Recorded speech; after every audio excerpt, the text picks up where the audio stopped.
Hi, good morning and welcome to the December 14th Planning Board meeting. And we are still in person, yet socially distanced. So thank you all for dealing with our technological challenges or technology challenges as we go. And PJ, I think we have somebody on the other line. I think we need to bring over Mike B onto our side. Yeah, Mike B is in. Okay, perfect. So with that, Nick, you want to kick us off with the announcements for the public with regards to our meetings? Yes, thank you, Mr. Chair. Good morning, members of the board. I have a couple of quick announcements before we get started. Today's meeting of the Planning Board has been scheduled as a hybrid, virtual and in-person meeting with a quorum of the board physically present and remaining board members, applicants, staff, and members of the public appearing virtually via Zoom. In order to participate in today's meeting, members of the public may dial 1-877-853-5257 and enter the webinar ID, which is 874-3335-0088#, or log into the Zoom app and enter the webinar ID, which again is 874-3335-0088. Any individual wishing to speak on an item must click the raise hand icon if they're using the Zoom app, or dial *9 if they're participating by phone. Individuals who do not have access to a computer and wish to provide testimony or submit evidence in support of or opposition to an item scheduled to be heard may appear in person at the Miami Beach Convention Center at 1901 Convention Center Drive, Washington Avenue entrance in Art Deco room 237, at which location access to a computer will be provided. Before I swear in members of staff who will be providing testimony today, I'd like to read the city's notice regarding lobbyist registration. If you're appearing on behalf of a business, a corporation, or another person, you need to register as a lobbyist with the city clerk's office. If you haven't registered yet, you should register before you speak to the board. You don't have to register as a lobbyist if you're speaking only on behalf of yourself and not any other party, or if you're testifying as an expert witness providing only scientific, technical, or other specialized information or testimony in this public meeting, or if you're appearing as a representative of a neighborhood association without any compensation or reimbursement for your appearance, to express support of or opposition to any item. Expert witnesses and representatives of neighborhood associations shall, prior to appearing, disclose in writing to the city clerk their name, address, and the principal on whose behalf they're communicating. If you're an architect, attorney, or employee representing an applicant or an objector, you must register as a lobbyist. These rules apply whether you're appearing in favor of or against an item, or encouraging or arguing against its passage, defeat, modification, or continuance. And before we begin our meeting, Mr. Chair, I'd like to swear in members of staff who will be testifying. So please state on the record whether you swear under oath that any and all testimony that you'll give in this proceeding is the truth, the whole truth, and nothing but the truth. I do. And Tom? Sorry, I was muted. I do. Thank you both. That's all for me. Thank you.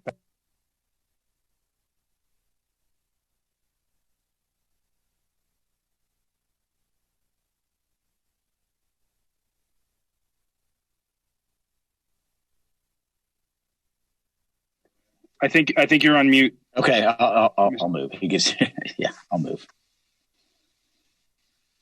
Okay, it's been moved by Mark Melinda. Do we have a second? I'll second. Okay, moved and second. Rogelio? I'm sorry, who was the second? Daniel. Daniel Vaitia? Okay. So roll call. One second. Ms. DiPietro? Yes. Is she? Mr. Miland? Yes. Mr. Brantley? Yes. Mr. Weeder?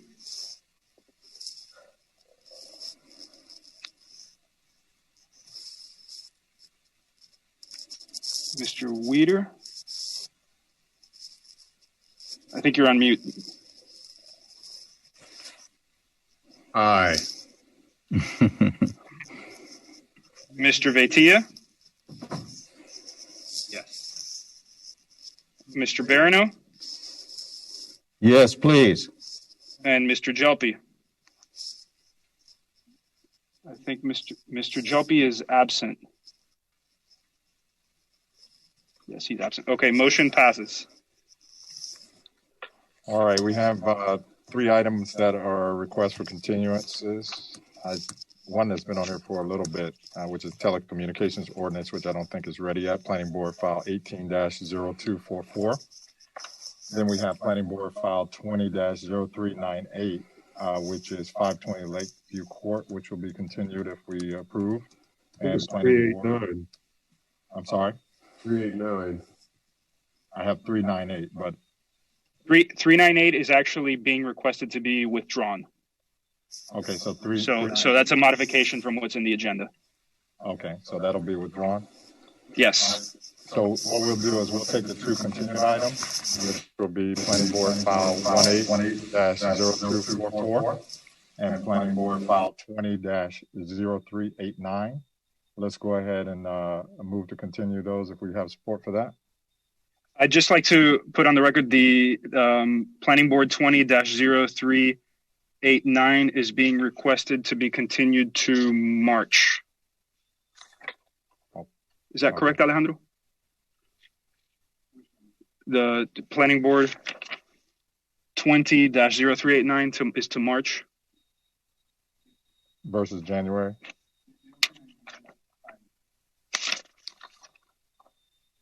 For RM2 properties of 10 acres or more? For March, yes. Okay, and the other we'll just see when the ordinance comes out. So with that, do we have support to continue those two items to their next time before the board? Daniel has moved it. Do we have a second? Oh, sorry, Mark. Mark has moved it. Do we have a second? I'll second it. Okay, Michael has second. Rogelio. Okay, Ms. DiPietro, Yes. Mr. Milan, Yes. Mr. Brantley, Yes. Mr. Weeder,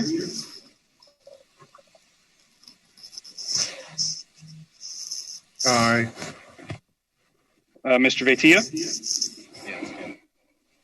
Mr. Barano, Yes. and Mr. Jopi is absent. Okay. All right. So with the withdrawn item, we don't need to do anything about that, Rogelio, correct? Correct. That's correct. Fair enough. And then before we get into the new applications, let's see, I got something going on. All right. I witnessed the end of last meeting, and Daniel, our beloved member of this board, has decided that he is going to not seek reappointment. And so with that, he also sits on the... Mr. Chair, I'm sorry to interrupt. Can you go on off of mute because you're coming in through somebody else's computer. So I need you just to there you go. Okay, does that work, PJ? That's clear. Thank you so much. I'm sorry. So for the members of the public, we are in a room, and my voice does carry into other microphones, so maybe I'll get resituated. So please bear with us. But what I was intending to do is, I know we're going to bid farewell to our colleague, Daniel Veitia, at some point when a replacement is found for his board seat. So with that, I know that Daniel also sits on the Affordable Housing Board for the city because he sits on the planning board, he's the member that we have appointed to sit on that additional city board as liaison to the planning board. So before we get started, what I'd like to do is see if we had any others that were interested in the position. I know Mike Barano has definitely reached out to me, and he and I have spoken at the time before, even when Daniel was on the board, about potentially filling that role when it came available. So if anyone else has a desire, I'd like to know it. But if not, I'd like us to take up appointing Mike to that board as a replacement for Daniel as he vacates his seat. So do we have anybody who has interest beyond Mike at this point? I would suggest that we appoint Mike by acclamation. I support that. So I will so move. Thanks, guys. And I'll second it. All right, so it's been moved and seconded. If anyone opposes, let us know. Otherwise, it'll be by acclamation. Okay, seeing no opposition, congratulations, Mike. Bring back some good information to us, and you have some big shoes to fill. I agree with that completely. Our resident expert on so many issues leaving us, and but not moving out of Miami Beach. He'll still be with us in probably many ways. So. But thanks everyone for your support. This is an issue that I believe I can add some value on or to. I'm not super familiar with the work of the committee, but I built what I think would be considered market rate affordable homes my entire business career before moving to Miami Beach. Homes priced anywhere from $100,000 to $300,000 for sale. So there's a lot of movement. There's a lot that it takes to deliver a quality, affordable home for families, and anyway, I look forward to the work, and I thank you so much for your support. Yeah, Mr. Chair, if I can say a couple of words. Mike, I think you're going to find this an amazing committee, willing to do a lot of work. The members, the residents of this committee that live on Miami Beach are very passionate about affordable and workforce housing. They understand the issues. This is, it's not a land use board, but it is a state required committee. So it has some teeth. The state recognizes the importance of affordable housing, and each of the community requires this committee to be formed. The state recently changed the makeup of the board to force a commissioner to be part of the committee. So Michael Gongora is the commissioner assigned to it. So, I think the structure provides a real fast track for policy discussion. And I have found that the involvement of the planning board member and also the planning board member bringing in the planning department on several discussion issues is great. I think you'll also find a city with a very capable administration and department when it comes to managing affordable housing. So I think that, when you look at statewide what the cities are doing, I think we're at the forefront of having the process and the ability to create affordable housing. I think most certainly there are challenges with funding and how to create affordable housing on a barrier island where land is so expensive and the cost to build is so expensive. But it is affordable and workforce housing issues that are at the forefront. And, I'll continue to participate at the affordable housing as a resident. Unfortunately, when the state created the new makeup of the board, they reduced the amount of seats for that board.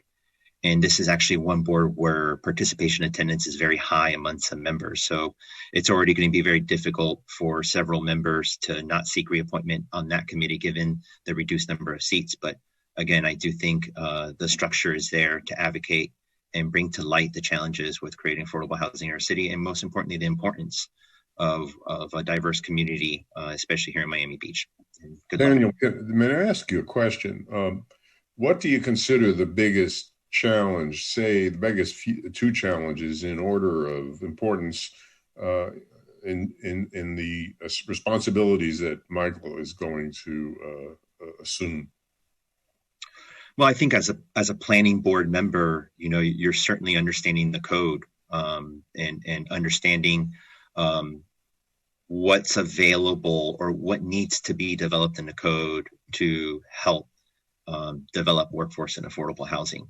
That's as far as the planning board members see, their knowledge of working with the planning department and seeing development come through in front of us and seeing ordinances come in front of us and making sure that we have an eye or an ear to, wait a minute, this ordinance is going to hurt affordable housing, or this ordinance is going to help affordable housing.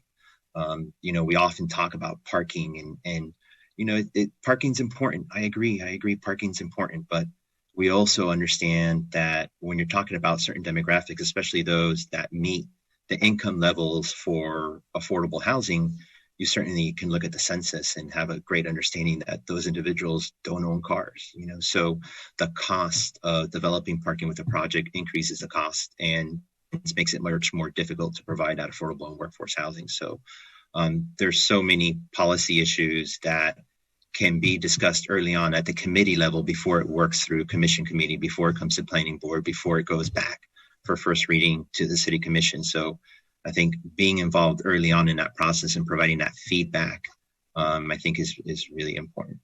Did you find that there was significant community opposition in the areas where affordable housing was designated? Was that an issue or a problem at all?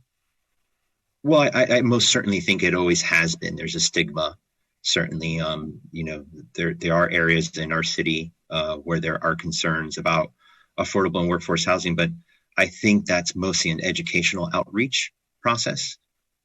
People are scared of development no matter what it is, and this is certainly something they're not familiar with. I think, we have the Housing Authority for the City of Miami Beach owns a couple lots in North Beach, 5 exactly, and they presented to us and kind of give us an idea of the mixed use type of project where some of it would be affordable housing, some of it would be workforce housing, and we all need to understand these community members already live in our community. They're already your neighbor. We're just trying to get them into the new standard of housing that will survive a storm event, that will have a long life. The city of Miami Beach does an amazing job purchasing, buildings and turning them into affordable housing. But that's very inefficient, very costly. If you really want to provide the affordable housing numbers that we need, they need to be larger projects in more dense neighborhoods like Town Center Core, where, we've increased development rights, FAR, density, minimum unit size, parking requirements. So we've done everything to stimulate housing, and that's probably a place where you can get 200-300 units of affordable workforce housing at one time. And you can see what other cities are doing, how aggressive Miami has been in Wynwood and in other areas to make sure that during this development phase that affordable and workforce housing's there. You can see what Miami 21 did to incentivize affordable and workforce housing. So, it is a heavy lift, and you can't just keep talking about it. You actually have to put a lot of pressure for it to happen. But, it is something that we should be concerned with, because the cost of living on Miami Beach, the cost of development on a barrier island, dealing with sea level rise and all the issues we have to deal with is very expensive. Is the affordable housing, does it work with, how did the economics interplay? I mean, the willingness to develop for possibly a diminished return affect the pace or the velocity of development? That's a great question. I mean, you need to see what other cities do. So it's usually a partnership of several different individuals. The city, in most cases, is putting up the land. There's usually a goodwill component, someone in the community, whether it be a famous sports athlete or someone who decided to advocate for this issue, that gets involved and either contributes their name, support, monetary support. And then there's a developer, component to it, where the developer is being incentivized to participate in providing this type of housing. I think you got to do it early. The earlier you do it, the more likely it is that it'll be viable, meaning before everything gets completely developed in a neighborhood, you really want, as a neighborhood is developing, like in Wynwood, you want to make sure you're introducing these type of components like Town Center for North Beach. You want to make sure these get early on in there. And it starts, with that type of partnership. And clearly funds are an issue, and grant cycles are very difficult to go through, are very time consuming to accumulate the grant money necessary to build these types of projects. But, there are banks willing to lend on this. The financials are solid. We had the Collins Park garage in front of us and reviewed those financials, and we certainly understand that, workforce housing is doable. Affordable housing has to be subsidized.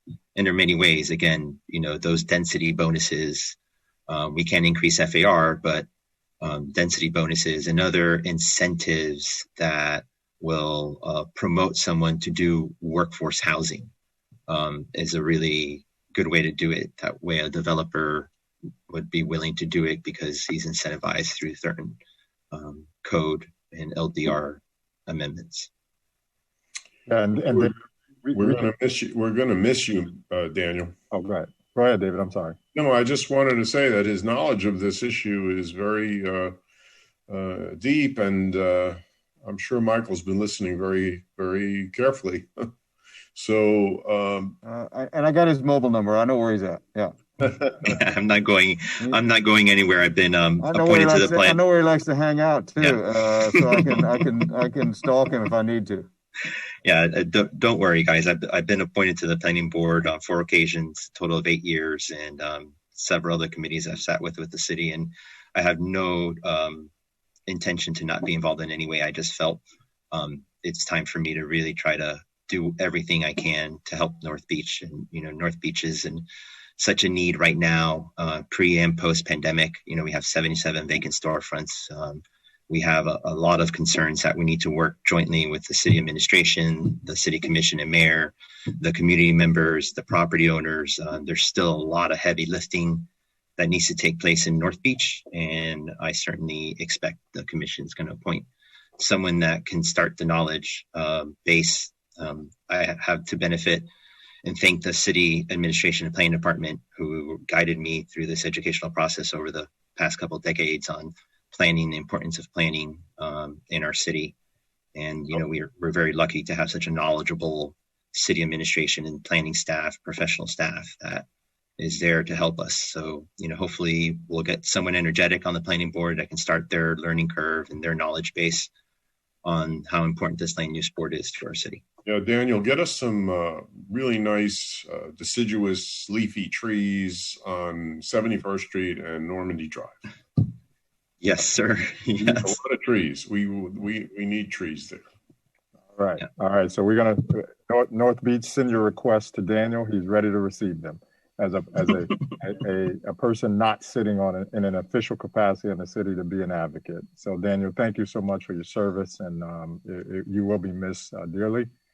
And we will continue to reach out to you, I'm sure, privately, each one of us, when things come up. And I have asked the leadership in the city to really, really consider, finding someone who can,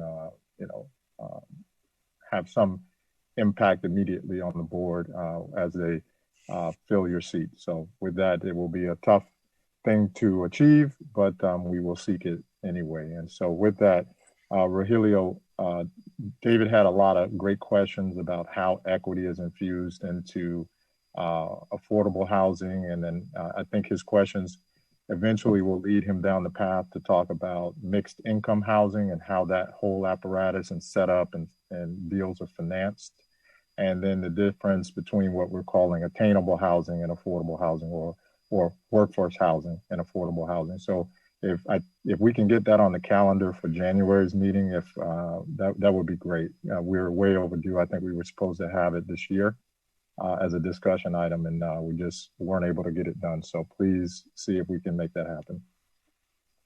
Absolutely. I believe the Community Development Department has committed to participate next month in the meeting. So we'll make sure that that's scheduled on the agenda for January.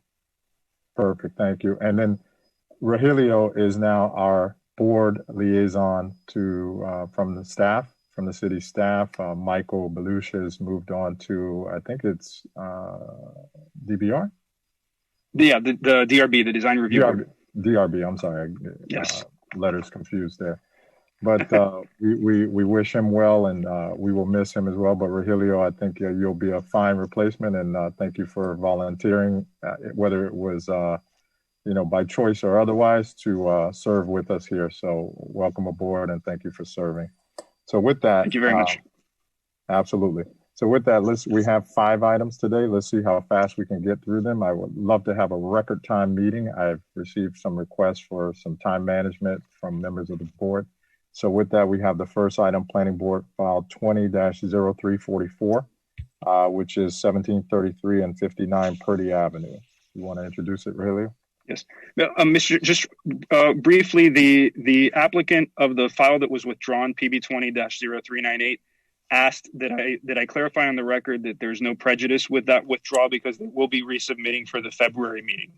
So I just wanted to make that clear for that applicant that they'll be able to resubmit for the February meeting and there won't be any issues with that. Which one is that, Rogelio? It's PB 20-0398. It's a lot split, single family lot split modification for 520 Lakeview Court. The item was withdrawn, and I just to make it clear that there's no prejudice there, they can resubmit for that modification for the February meeting. Nick, does the planning board need to affirm or just confirm that the withdrawal is without prejudice? I think that the board can do that by acclamation. I don't think a separate vote's required. So does any board member have any objection to the withdrawal without prejudice? Okay, I see no objection. Okay. Withdrawal without prejudice. Okay, so moving on, file number PB20-0344. This is a proposal is located at 1733 to 1759 Purdy Avenue and 1724 to 1752 Bay Road. It is a request for a modification to a previously approved CUP for a mixed-use structure over 50,000 square feet and with 2 restaurants, each exceeding 100 seats. The applicant specifically is requesting a modification to introduce an office component. The original CUP was approved on November 27, 2018, and the DRB approved it the following month.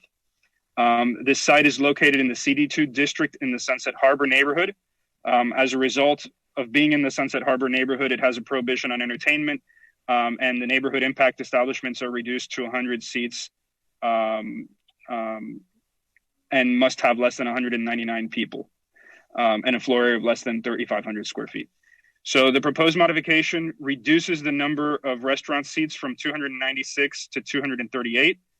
The residential component is reduced from 12 units to 2 units, and it provides for a 25,000 square foot office component. The development also provides 78 parking spaces. The modification doesn't significantly alter the impact of the development. The conditions previously approved will continue to address most of the potential impacts from the development. And staff does recommend that the planning board approve the modifications to the CUP with a few modifications and clarifications to the order. The first, and this is a clarification that we need to make because we made an edit to condition 8A Roman numeral 1. And so the clarification is that Roman numerals 2 and 3 be removed because they are superseded by the revised Roman numeral 1. The second is that we remove subcondition 7H, and that's because the plans were modified. That condition was to provide a 5 extra feet for the loading dock, and that was actually done. So that condition is not necessary. And then I believe the applicant will be making a presentation and they will be requesting that an additional modification be made to allow residents to get vehicle access to the breezeway of the building in order to give them improved access to the lobby. Since there are only 2 units, we have no major objections. It shouldn't create a huge problem for that breezeway. So with that, we recommend that the planning board approve the modified CUP. And Mr. Chairman, before the applicant begins the presentation, I'd like to swear in any members of their team who will be testifying. So do we have them all on the line? Yes, I'm here, Tracy Slavens. Hi, Tracy. Do you have anyone who's going to be testifying? Bradley Colmer is here with me today, as well as Adrian Dubkowski from Kimley Horn and Ray Fernandez from Romeo Ahumil, but they're just here to answer questions. Okay. That's fine. I'll wait then. So you have 10 minutes for your presentation. You can go ahead. Thank you, Nick. Good morning, everyone. My name is Tracy Slavens. My address is 701 Brickell Avenue, Suite 3300, and I'm here on behalf of Sunset Land Associates and SH Owner LLC. I am joined by my team, as I mentioned, and I'm going to try to keep this as brief as possible. So I'll kick it off right away saying I'd like to thank staff for their favorable recommendation for approval, and with the changes to conditions. We do have one more change to the condition to number 10J, which Rogelio mentioned. And when I wrap up my presentation, I'll read you through it. Effectively, this is a simple request to add office use to the CUP for this project. It's located between Bay Road and Purdy Avenue, 18th Street and Dade Boulevard. It's a 33,750 square foot lot. It was purchased in 2013 and it's zoned CD2, and it's now in the newly created Sunset Harbor Overlay District. Our goal here is to develop a mixed use project, and we've been working on it for quite a number of years. And as we've been working on it, we have determined that there is an acute need for office use in Miami Beach, but particularly in Sunset Harbor, to help incentivize and sustain our local businesses. So with that, I'd like to start my presentation. If you could PJ cue it up, and you can skip this slide and the next one and go to slide 3. So our request today is the proposed modification of the CUP to add office. The property is already approved for a new 5-story mixed-use project consisting of retail and restaurant on the first floor, parking on the second floor, and our current approval has residential uses on the 3 floors above. Office is an as-of-right use in CD2, but condition number 1 of our CUP was very specific, and thus we were required to come back to amend the allocation of our approved uses to include office in the project. Our goal is to maintain the retail and restaurant uses on the ground floor and keep the activated street frontage and outdoor dining options, and have office above with penthouses on the top floor. Next slide, please. This application is in line with the desire to improve the city's economic vitality and diversifying its sources of revenue and incentivizing Class A office. There's been a huge influx lately of boutique financial firms, wealth management companies, and hedge funds relocating to South Florida. And if approved, we would be able to offer the kind of superior Class A office space that these businesses are looking for. Next slide, please. So except for the floor plans for the upper levels, the overall design of this building remains exactly the same as it's been since we were approved a few years ago. Next slide, please. However, with the introduction of office, we're simultaneously reducing the number of residential units from 12 down to 2. The top floor will have 2 units, and this view shows the rooftop amenities for these residences. Next slide, please. The design features a modern street frontage that's set back. We've actually moved our glass back further to be able to have a wider sidewalk that provides shade with our overhangs and enhanced landscaping. Next slide, please. The plan also continues to maintain the beautiful corridor that connects Purdy Avenue and Bay Road, which will also provide opportunities for gathering and outdoor dining. The corridor is also the area where the bollards will protect pedestrians from cars. We have eliminated our valet operations, so the breezeway would only be used by the 2 residences for loading and drop off. Next slide, please. So this is a revised floor plan, and the idea is to attract 1 or more quality office tenants. We're leaving our floor plans flexible. So what you see here is office space generally surrounded by a lobby and an elevator core and bathrooms. Next slide, please. The approved plans contemplated 4 residents on each of the 3rd, 4th, and 5th floors, and this is now changing to have the office space on the 3rd and 4th floors and 2 large penthouses on the 5th floor. The proposed change results in an overall reduction in the proposed FAR density and lot coverage, and parking will continue to be provided in compliance with the city's code, but it will be self-parking only. We submitted an updated traffic study for the new development as well. Next slide, please. The traffic study did mention that and conclude that the exchange of the residential use for office and the elimination of the valet resulted in only 2 more net new peak hour trips from what was originally approved. This office space will result in a direct economic benefit to the city. We're expecting increased tax revenues from this underutilized property to generate approximately $1.1 million in increased ad valorem tax revenues alone. It also means that Sunset Harbor is less reliant on tourism dollars. There's better short-term and long-term job creation in the neighborhood, and we'll have the much needed business support through increased weekday traffic of office workers. Next slide, please. So in conclusion, we do ask for your support. We do have one change to the conditional use permit, and that's condition 10J. And our request is that that condition would read, the breezeway automatic bollard shall remain raised to prohibit all non-emergency and non-residential vehicular traffic from 7 p.m. to 12 a.m. on Thursdays, Fridays, and Saturdays. Residents of the building shall have access to lower the bollards via remote control or other means to gain vehicular access to the breezeway. And with that, I would like to conclude by emphasizing that there are no new negative impacts that will be created by the addition of office use to this project. In fact, as now proposed, we're expected to have a net no change in traffic, increased economic development for the city as a whole, and the completion of this long-awaited project in a manner that will improve Sunset Harbor and help sustain its businesses. So with that, I ask you to please approve in accordance with staff recommendation and the modification to the conditions as we've discussed. Thank you.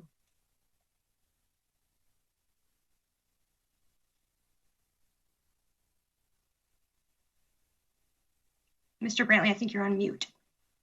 Yes, trying to come off. Thank you very much. Okay, so with that, Ms. Slavens, thank you very much. Let me open to the public before we comment from the board. And Mr. Chairman, while we wait for the public to line up, do any board members have any ex parte communications to disclose regarding this application? None. None. I do not. Okay. All right. Thank you. Thank you, Nick. I do not see anyone with their hand raised, and I'm on a PC today instead of my Mac, so let me know if you see anybody. I don't see anyone either. Okay, so with that, let's go ahead. Well, we have Bruce Backman. Hi, Bruce. Do you swear under oath that any and all testimony that you will give in this proceeding is the truth, the whole truth, and nothing but the truth? Yes, I actually don't have any particular objection to this presentation, but I know someone else has just texted me that they've raised their hand. So I don't know, there are definitely, I think there's other members of the public out there. I know, so just alerting to that if you might be missing one. Okay, well, they haven't fulfilled whatever the I know requirement Randy is. Walsh from the Lost has just texted me that she's been trying to get on, and she doesn't seem to get her hand raised. So Understood. So let's do this, Mr. Backman. We'll be aware of that, and we'll proceed. And in the meantime, we'll have board members' questions. And also Marilyn from the townhomes. I know two other people have tried to raise their hand. I'm fine with this, so I have no objection to it. I'm just alerting you. Okay, thank you. Thanks, Ms. Backman. Okay, board members, do we have any questions of Ms. Slavens? So I have a few questions. I remember this project, and everyone else, if you can mute, because we're going to get an echo. So, I know when we spoke about this extensively, the bollards in the Valet Breezeway was a discussion we had a lot of how that would work. I approved it previously. We're reducing the amount of people that would utilize that breezeway in the middle for vehicles. So, I don't want to change my thought and previous position on that after we put all those conditions and so on. But I would really urge the applicant to look at ways to keep that pedestrian and not have that breezeway utilized as a valet. I'm sure they'll reach that conclusion on their own once the operations is engaged and they start looking for restaurant space and they're looking for that outdoor space for seating and so on.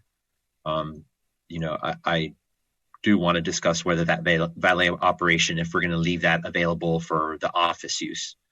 I think that's something for us to consider and only allow that breezeway valet operation or, access for those two residences. I do want to compliment the applicant. I think it's amazing that you're moving from a residential use to an office use, particularly in the Sunset Harbor. I think that's going to be something very positive and hopefully a trend that we continue to see where people can work where they live and reduce commute times and people on our roadways as we provide better housing here on Miami Beach. I certainly understand the need for Class A housing and what those demands are. So I think this is a very exciting project to see moving forward here in the Sunset Harbor. I do want to ask staff to look at, how they're being required to reduce the seat count based on parking requirement. Just as a policy issue long term, it's this is a neighborhood that's patroned by the residents that live in it. Very few use their cars to go to the restaurants in this area, and the city also has a parking garage that they built. I don't know what the numbers are as far as the utilization of that parking garage, but every time I go to that parking garage, I find parking. But nonetheless, I find it as a very positive parking project. And I would ask that we discuss as a board the breezeway and everyone's thoughts on the changes they're requesting. That's it. I have a question on this application. Maybe it's not on this CUP, but I thought we approved some kind of like valet operation on Purdy in the shoulder. But maybe I'm confusing projects. Staff, do we remember that, or am I making that up? Yes, the current CUP has valet and loading activities taking place on Purdy Avenue and Bay Road. It just requires that they not block travel on Purdy Avenue, Bay Road, or block the garage ramp. So yes, the CUP does have valet parking approved. Okay, thank you. And the conditions we put on the breezeway was related to allowing residents of the building to utilize the breezeway. Is that correct, Rogelio? That's what they're requesting right now. The breezeway is only during the hours of 7 p.m. to 12 a.m. Thursday through Friday. With those exceptions, the breezeway has to remain closed. The bollards have to remain up, and the only access is provided to emergency vehicles. They are requesting that the residents also get access to the breezeway during the hours in which the bollards have to be up. And since there's only 2 residents, we didn't have huge concerns with it, but we understand the desire to protect that and ensure that there's pedestrian safety. I have a question, Mr. Chair, when it's appropriate. Go for it. So I see Mr. Colmer has his hand up, and my question kind of relates to just really a couple of things. I think it's a really elegant building, and I thought that before a couple of years ago. My first question is, give us a sense about the amount of office space we're talking about. Some I don't know, some kind of benchmark as to how much space will be here. Will be in this building, and then is the pandemic and the overall economic situation impacting the timing on this? Is it your plan to move forward right away? I hope that the answer is affirmative, and thanks. Thank you. Is that question for Mr. Colmer? That question is for Mr. Colmer. I suppose okay. Ms. Slavens could answer, but Mr. Colmer has his hand up, and maybe he could include answers to those questions in his comments. Sure. I'd just like to swear him in first. So, Brad, do you swear under oath that any and all testimony that you will give in this proceeding is the truth, the whole truth, and nothing but the truth? He has his hand up, but I don't know if he's on the line. Nick, this is Tracy. Just in case I don't remember taking the oath, I also swear and affirm that everything I have said on the record is the truth, the whole truth, and nothing but the truth. Thank you. Can everyone hear me now? Yes. Yes, I swear that what I'm about to say is the truth, the whole truth, and nothing but the truth. Thank you. Okay. So Bradley Colmer, I work for Deco Capital, which is the developer of this project. And thank you for the opportunity to be here today. I guess I'll start by saying, answer Mr. Barano's last question first, which is, yes, we do plan to proceed with this project as soon as possible. We're also seeking, independent of this of this hearing and the change of use a 10-foot basically just enhancement to our floor to ceiling heights on the office floors, so that we can ultimately provide really more of a Class A versus a Class B building for the neighborhood. We think that really is where the demand is for the beach, which is more on the high end, sort of a luxury office concept. And we designed this building to fit into that concept and to attract, ultimately, with those ceiling heights and every other amenity that we're providing, the highest caliber of tenants. Our net office square footage is really a little less than 30,000 square feet. So we're not talking about a substantial impact either to the neighborhood or the city's overall office square footage. It will be a meaningful change for the neighborhood in terms of the availability of this, of Class A square footage, of which none really exists to date.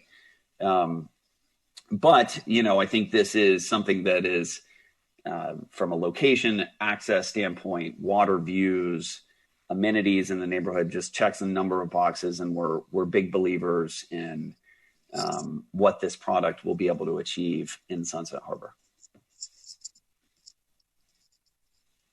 Brad, this is Mark. Do you have any sense for when you sign up leases, what you're going to be giving for parking?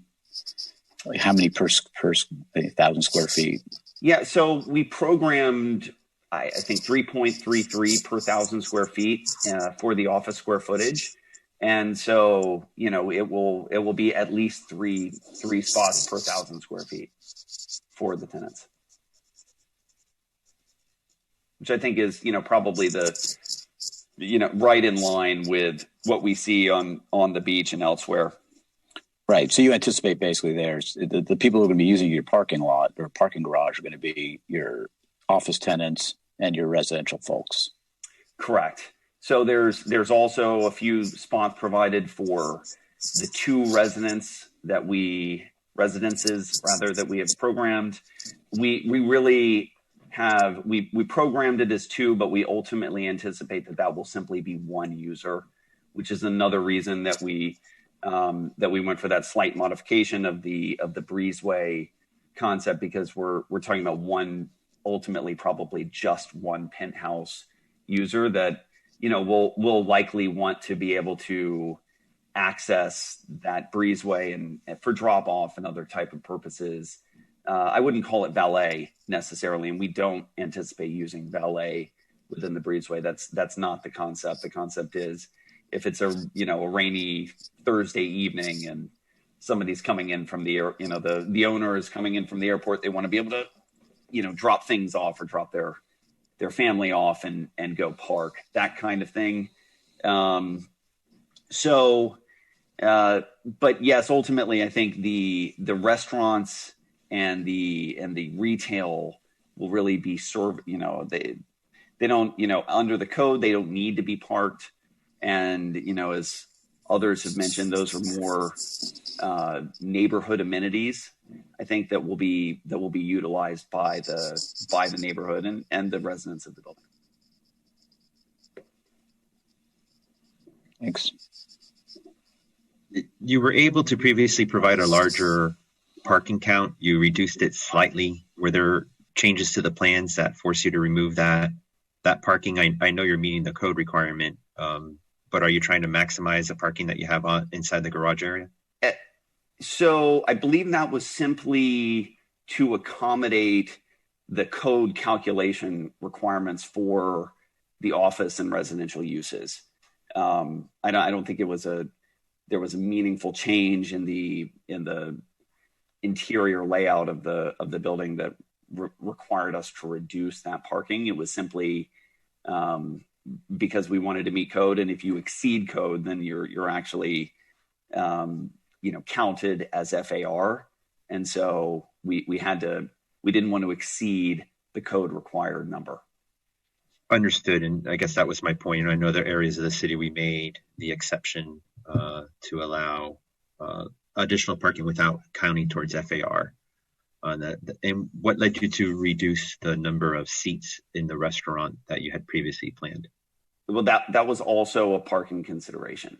So, if you exceed the number of allowed seats, you then have, it's not only do you need planning board approval, but you have to be able to park it. In this case, since we had changed the use to office use and are parking the office use, we reduced the number of restaurant seats to fall within code. Thank you. All right, Nick, I'm sorry, PJ, can we have Ramey Walsh, who has their hand raised?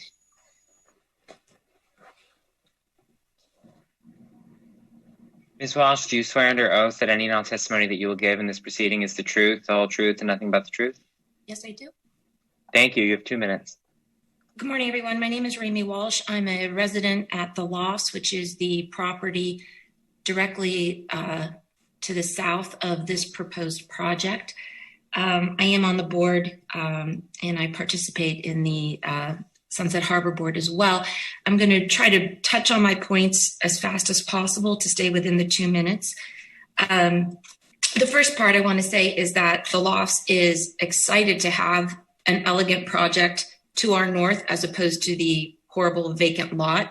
But all that said, we do have concerns about the impact of this project, and I'm going to try to run through them. The first one is with the reduced footprint and the meeting of the code impact on the amount of parking being offered is only going to put more pressure on the valet and the street. One of the board persons earlier spoke saying that one of the requirements is that this project ensure that it is going to meet the restriction to not block traffic. And I'd like the developer, Tracy, to specifically address what they're doing with their project to make sure that with whatever valet or ride share effort that they're doing to pull that off of Purdy or Bay. As we all know, Purdy has the lane quieting median down the center, so it really is a single lane. There's some public parking that's in front of the proposed project. So for the Lofts, it matters a lot because even with the trolley that stops in front of Stiltsville on a heavy afternoon or an event afternoon, the trolley or an Amazon truck will back up traffic. So that's one point. The other point, and I've spoken with Tracy and Bradley at length in various phone calls, ensuring that the previous, I'll say, accommodations that were established in prior planning board meetings, and commission meetings are going to be honored. The limitations on the external noise, the decorative elements to the southern facade that are going to face and overlook our pool and face some of our residential units. Also, I wanted to I just wanted to bring to the planning board's attention that there have been there's been quite a deal of conversation within Sunset Harbor's community about the opposition to the proposed height increase. I don't know how much of that information has been shared with you all. I know Bruce Backman is on the call, and I think he's better positioned to speak to the volume and the fervor of opposition to the height increase. And Ms. Walsh, I gave you a few extra seconds, but your time is out. Let's go ahead and let her wrap up. Give her 1 more minute, Nick, please. Okay, not a problem. Thank you. Sorry. So I'll allow Bruce to speak to that issue, but we've had a variety of public Zoom calls to try to get some feedback on that, and I believe the overwhelming response, and I don't want to overspeak or put words in people's mouth, but that the community is opposed to that. As it relates to the Lofts specifically, the Lofts doesn't oppose the proposed height increase that this project is seeking. However, we are not okay with spot zoning. So if it's going to be a revised height ordinance for the neighborhood. That's one thing, but just one project that will be our neighbor we're not in support of. And then the only other concern that the LOFT has is the type of tenants that will go into the office building itself, specifically in light of Corona concerns, obviously long lines and big turnover. I know that's not the nature of the project that Bradley envisions, but it is a concern, and I wanted to voice it to see if there's some sort of governance that could be imposed. Your additional 1 minute has expired. Go ahead, either Stacy or Bradley, if you want to respond. Sure. Thank you, Mr. Chair. And actually, just before we hear from the applicant, I'd just like to remind the board that the height amendment that is pending before the Land Use Committee and the Planning Board is not currently before you. That will come back to you at a later date, and was recently referred by the City Commission at its meeting on December 9th, but that's not before you today.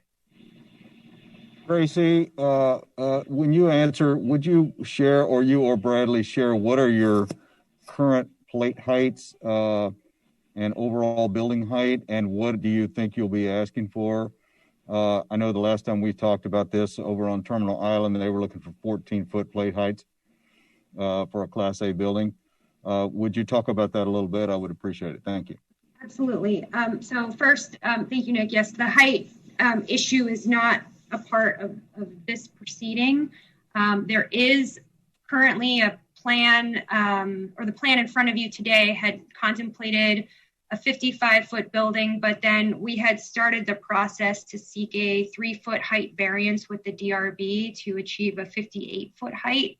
However, with the referral of the height ordinance for office uses to land use and planning, we did do a revised drawing where we would seek the 65-foot height if that ordinance does go through. We feel that it does create a better Class A building. It won't change the number of floors. It won't change the design or aesthetic of the building in any way. It will only stretch the elevation to allow for those taller floor to ceiling heights on the upper floors. I do have a comparison drawing of that for reference purposes. If you would like to see it, it was a part of my slide presentation, and it would be on slide number, let me tell you, PJ, if you could go to slide number 20.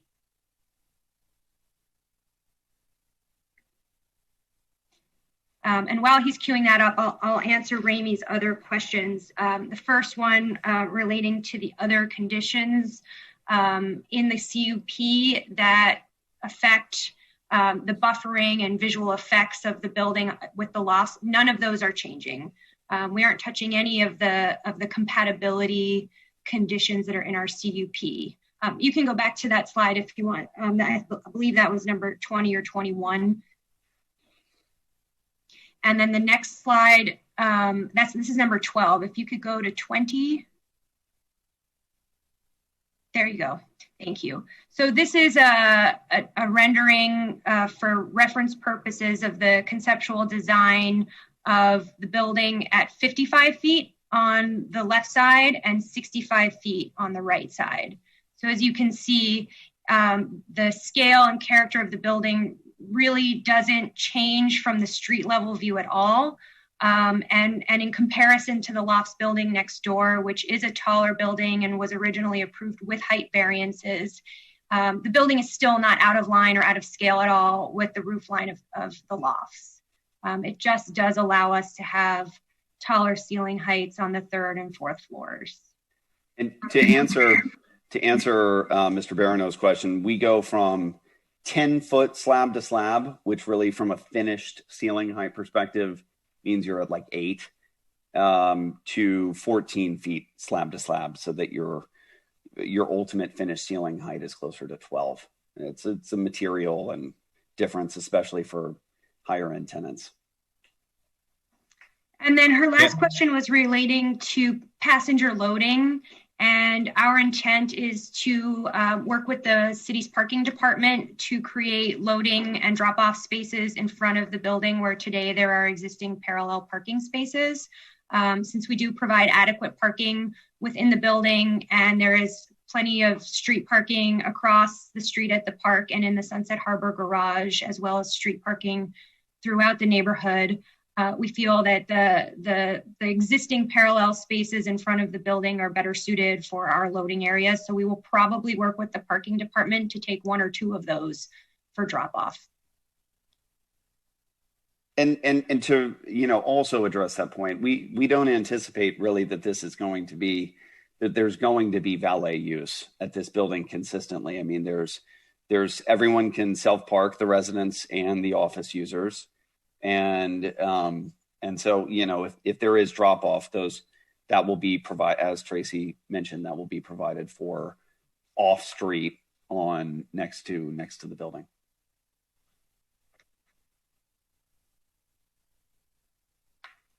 So if I can comment on the office height, I think it really is important for Class A office to have those higher windows, a higher ceiling heights that allow the light from the outside to go deeper into the space. When we went through the North Beach master plan process, Dover and Cole explained to us extensively of how office space works today and the productivity associated with more natural light and what new office space demands are.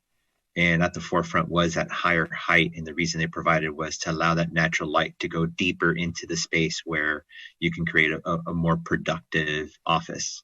And that's where that stems from.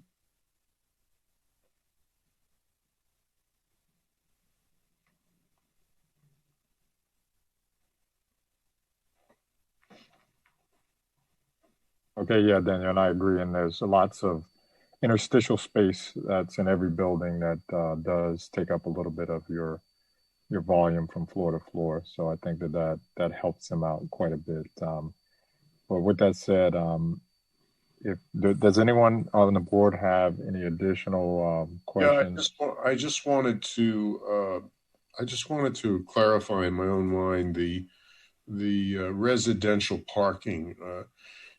This penthouse is going to be a super luxury item, as I understand, and so therefore, I would imagine the tenants or the owners are going to want to have some kind of special accommodation for parking. I may have missed it, but what is the accommodation for the residential parking only? So that's a good question. It's basically a garage within the parking level.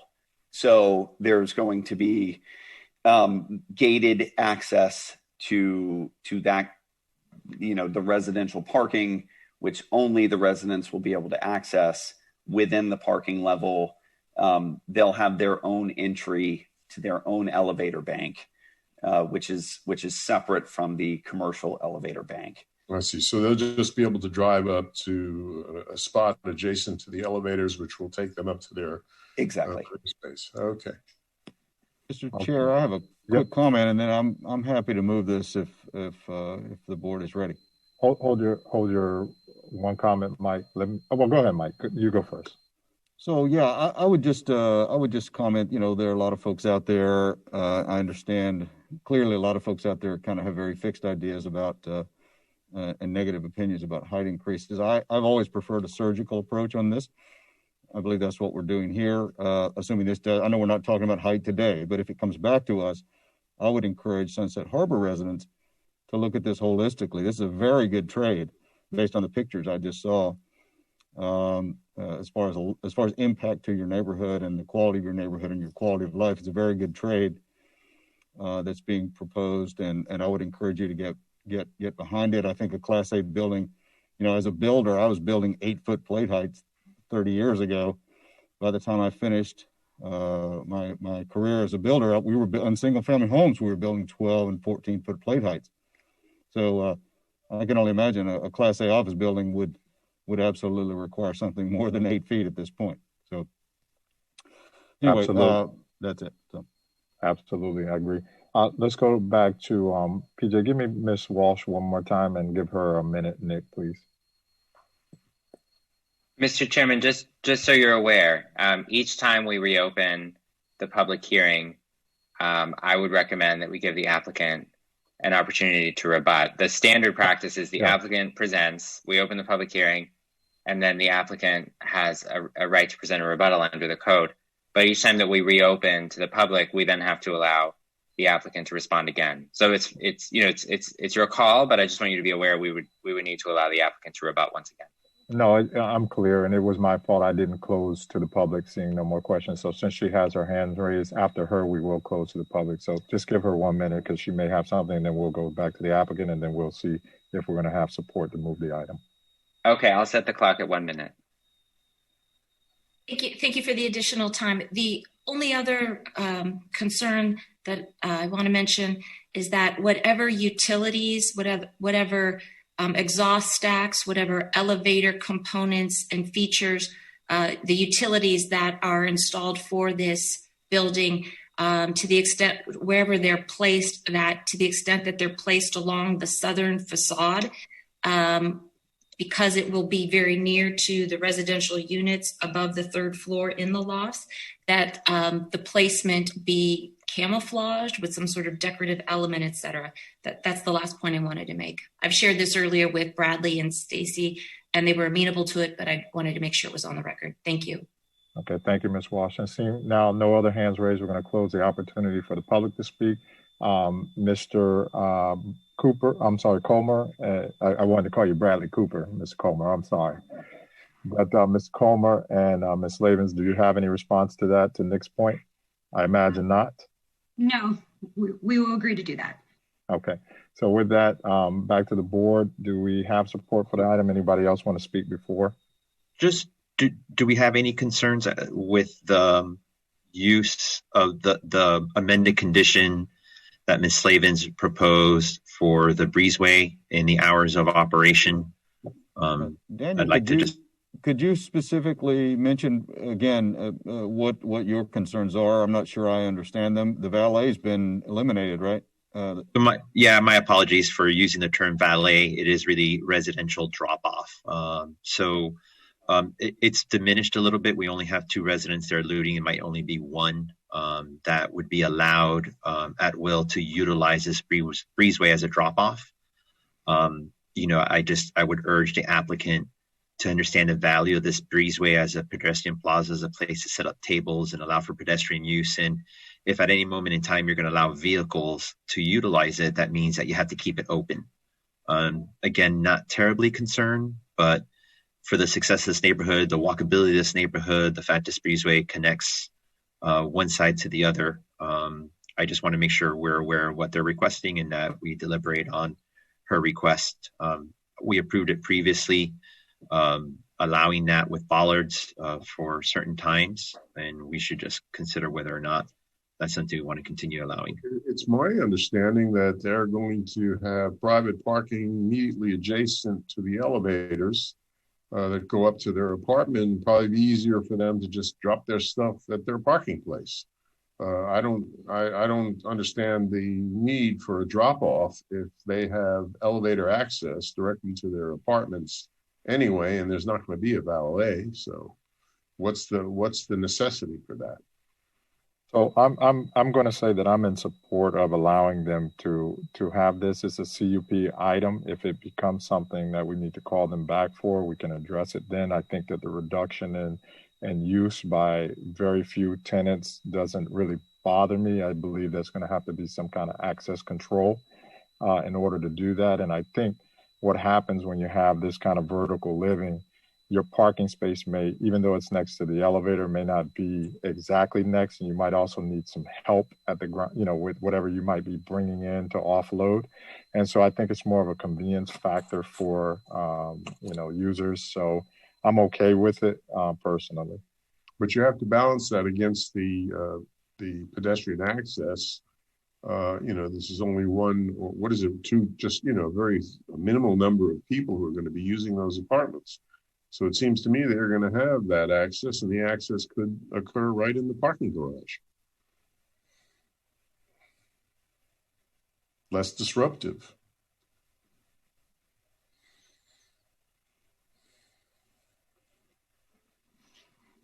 This is Tracy again. I agree with Chair Brantley. This is really intended to be a convenience feature that will be sparsely used if we have one or two residences, but they come home in a late hour or it's raining, as Brad mentioned. They will have a remote control to lower the bollards at night. And we see that as something that will probably be sparsely used, but a much needed amenity for someone living in a very expensive penthouse unit. And Tracy, will there still be a portion of the breezeway which can be utilized as Daniel describes? Absolutely, and there will be a delineation in the pavement or stonework that we put in there to show the difference between strictly pedestrian area and vehicular area in that porte cochere. So there will be, and that was something that we worked through at Design Review Board, where the pedestrian will see clearly that there is a difference in the grading or the texture of where a car would go. And the tables that we show for our outdoor dining are not in any vehicular path. So it should function very cleanly. And we don't expect that anyone will be at risk. We will have adequate safety measures accompanying these electronic bollards so that you don't have confusion. It'll be very clear if the bollards are going down and someone is entering with their vehicle. We assume there will be a sound or lights that will activate to alert people to the oncoming car. And we expect it to happen very rarely, but we do want these residents to have that ability, on late nights. Satisfactory to you, Daniel? Is that what you had in mind, or not? No. No, I'm good. I'm supportive of it. Like Brantley said, this is a conditional use. Maybe you guys bring it back in 6 months. I'm just understand the success of this area as a pedestrian area. That's why Sunset Harbor is such a great neighborhood. And I'm just raising the same concerns I did before when we had vehicles utilizing what's primary pedestrian path. So I'd hate to have that whole breezeway not filled with additional tables and chairs because you're trying to allow for one vehicle at any given time to utilize it. But again, I think naturally the developer will reach those conclusions and see the value of it. And I guess they're correct in the sense of, how to sell a boutique residential space. It's not the ideal buyer. There has to be some unique amenities that they would want in order to pay that premium for that type of exclusive residential use. But it is just from a planning perspective, I think it's just wise for us to talk about it, put it on the record, and maybe when it comes back to us or a violation is issued for them putting down the bollards for a non-residential use for some other reason that they felt they needed to do, it'll be in our minds that we had this discussion. But it is conditional. We can bring it back if we feel it starts to fail. I'm okay with that. That being said, I'll second it. I think Mr. Milan had moved it. All right, so we have a motion to move by Mr. Milan and Mr. Vitia to second. Rogelio? Can I just clarify real quick the proposed modifications just so it's abundantly clear on the record? Absolutely. Okay, so the first are to remove conditions 8A, Roman numeral 2, 3, and number 4, because they are superseded by the revised condition Roman numeral A1. The second change is to condition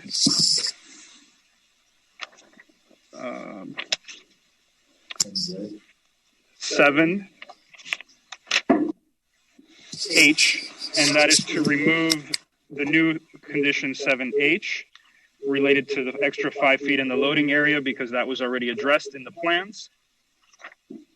And then the last change is to condition 10J, which is to modify that condition to read. 1 second. to read that the breezeway automatic bollard shall remain raised to prohibit all non-emergency and non-residential vehicular traffic from 7 p.m. to 12 a.m. on Thursday, Friday, and Saturdays. Residents of the building shall have access to lower bollard via remote control or other electronic means to gain vehicular access to the breezeway. And those are the changes. I have no issue with that. Just a clarification. I think it was Mr. Barano moved to approve this, not me. All right, so we got Mike B moving it and Daniel seconding. Mike B moved. Daniel Vaitia second. Okay. Roll call. Ms. DiPietro.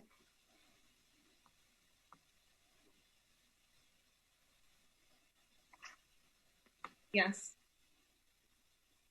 Okay. Mr. Milan. Yes. Mr. Brantley. Yes.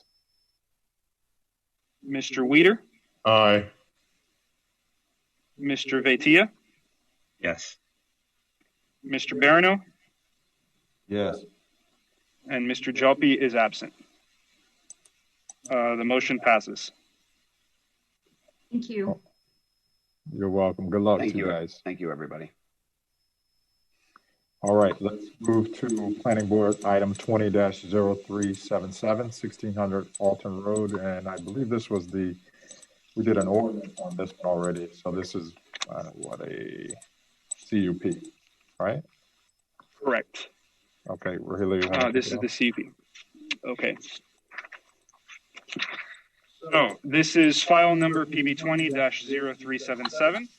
It's a request for a conditional use permit for an outdoor theater, which is also an open air entertainment establishment, outdoor entertainment establishment, and a neighborhood impact establishment. And it's located at an existing 5-story retail building located at 1600 Alton Road. The development is also known as 1212 Lincoln Road. Since the building exceeds 50,000 square feet, it was granted a CUP by the Planning Board on May 24th, 2016.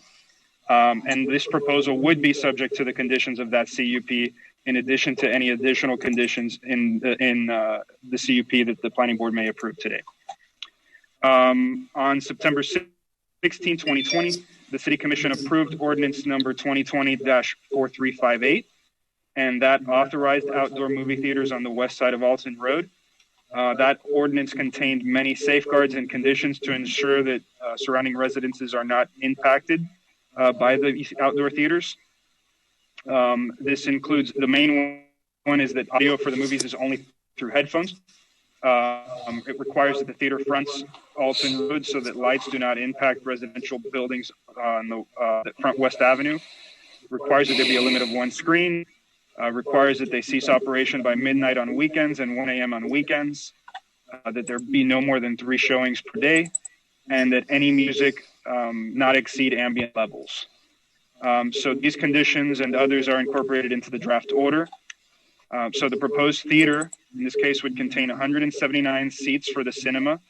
It would have 85 seats in the concession area and 31 seats on the roof deck for a total of 295 seats. The concession area is on the west side of the affected area, and there is a condition requiring that a 4-foot glass parapet extension be built in order to ensure that noise from people talking and eating, as well as any ambient music that they may have playing in the background, does not impact the neighbors. And this is consistent with recommendations from a sound study that was provided. The original building, so the theater is located in what was originally rooftop parking. The original building included a significant amount of surplus parking. So even with the amount of parking that they're removing to provide the theater, the building will still have 40 surplus parking spaces beyond what they're required to provide pursuant to the parking requirements. So with that, staff recommends that the Planning Board approve the CUP subject to the conditions in the draft order. All right, Raheel, do we have anybody presenting on this, or this is just I believe the applicant, representative for the applicant is on, Graham Penn. Yeah, I see Graham. Okay.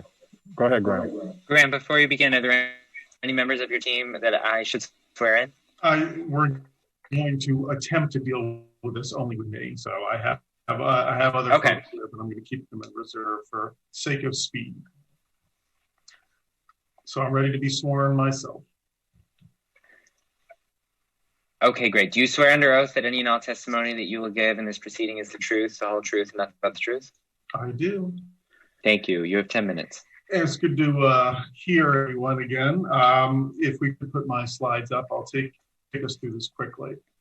As the chairman correctly noted, and Rogelio reminded us, we're here on the ordinance related to this property, and this is the implementation of the ordinance through the CUP process. So with me today, also on the line, that there should be Marissa Galbert from Crescent Heights, Jerry Cottle and Matt Allen from Rooftop Cinema Club, Jennifer McConaughey, our architect, Michael Keene, our acoustic engineer. So, but I'm going to try to do it all alone, and if you guys have any questions, they'll be available. So this is the 1212 Lincoln development, located on the west side of Alton between 16th and Lincoln Road. Lincoln takes the entire block, and it was approved by this board back in 2016. It's a mixed-use development with 2 phases. Phase 1 is the existing building now that has been developed now. Phase 2 is coming, which will be the hotel component on the far northern end. Next slide, please. So here's a roof view of the rooftop. This is the eastern portion of the rooftop along Alton Road, which is where the main theater component is going to be located under this application. You can see, look on the top right side, that's looking south. That is basically the orientation that you'll be seeing the screen. Next slide, please. Here's a view of the existing parking on the southwest corner, where food and beverage will be located. On the right side is the parapet on the western edge. That parapet, as Rogelio noted, will be supplemented by a glass extension, resulting in a total height of 7 feet measured from the edge of the parking deck. So that is going to prevent noise leaving this use from impacting the West Avenue corridor. Next slide, please.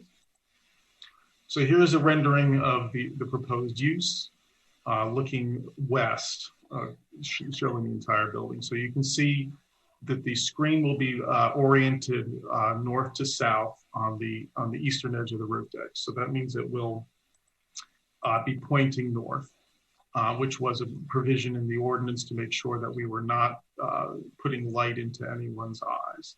So you'll see all the theater seating on that side. Next slide, please. What's important to note is that where the screen is going to be located will be buffered from anyone to the west by the existing building. So the elevator core, which I've measured there at 25 feet, is between the screen and anyone to the west or the northwest. So that means that it's going to be completely invisible because of the existing building itself. Next slide. Here's a view looking east, showing you basically the theaters, the far end, and then the food and beverage elements. You can see on the edge of the parapet, we've shown you the additional glass enclosure that will raise the parapet to 7 feet. Then we have in the middle is basically the lobby. That's where the elevator core is, and then there's the ticket booth to the east of that. And our the drinks area is in the center, and then the food is closest to us. You're looking straight at it on the western edge. Next slide. So this is a plan view. I know it's a little hard to read somehow, but it shows you all the seating. So in the center again is the existing elevator core, and that's where the main entrance to the use will be.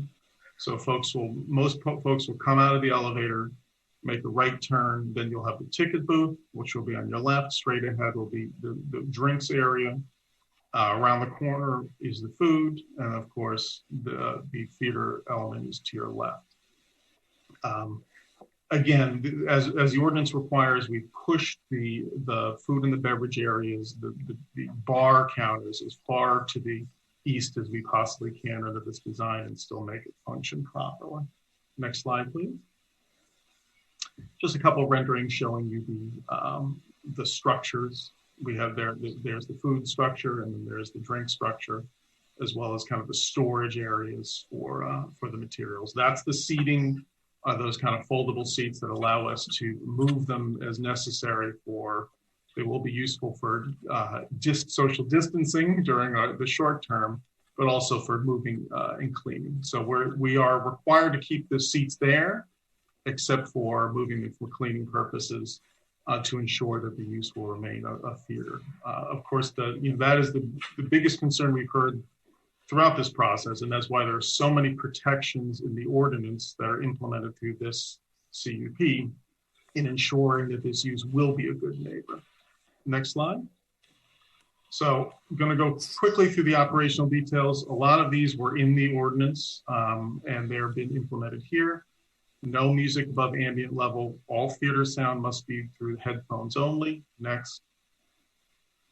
No entertainment is permitted. And of course, as we've added the noise attenuation panels on the west to protect the West Avenue corridor. Next. Hours. We can be open no earlier than 4:30 in the afternoon. Weekdays, the entire use is closed at midnight. Weekends, it's closed at 1 a.m. And the food and beverage closes 1 hour earlier than the theater itself. So that means that people are going to not be able to get food or drinks an hour before closing.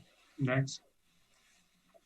The food and beverage cannot be opened separately from the cinema, again, to protect against the potential that this becomes something besides a cinema, which of course was never the intent, but we need to protect the public. One screen only, of course, we have is oriented north, away from any residential neighbors, and we're not permitted more than 3 showings per day. Next.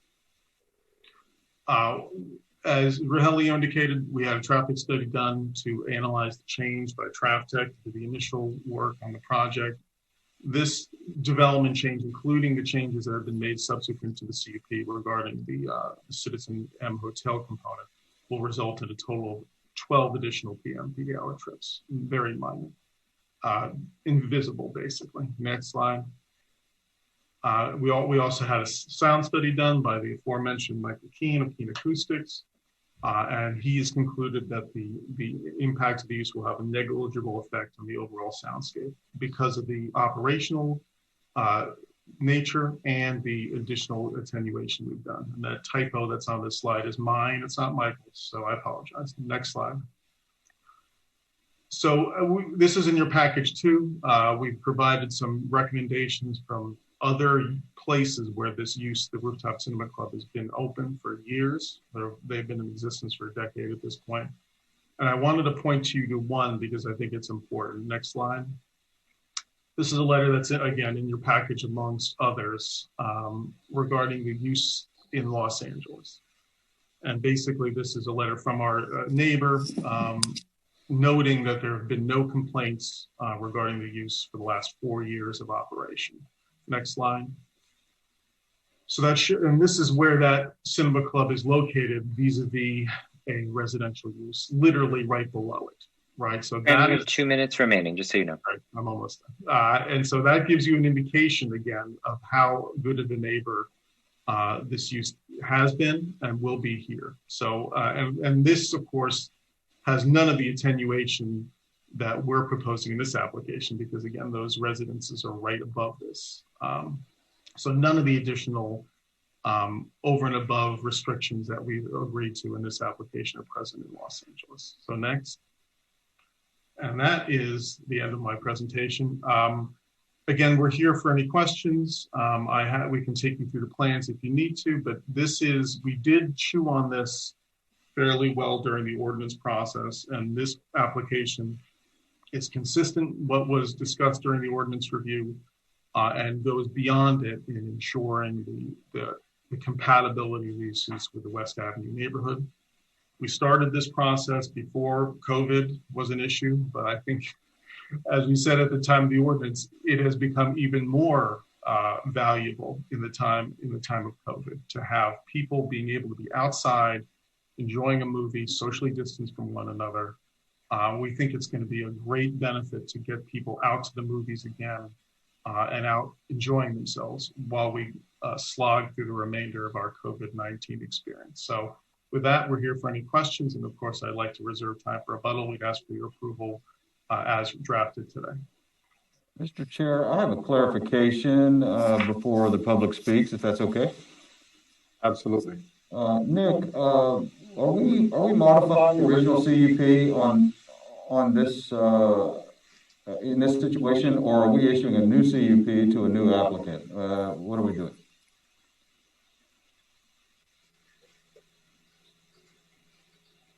Oh, sorry, Mike, I was on mute. I believe the way that this that the draft CUP has been prepared is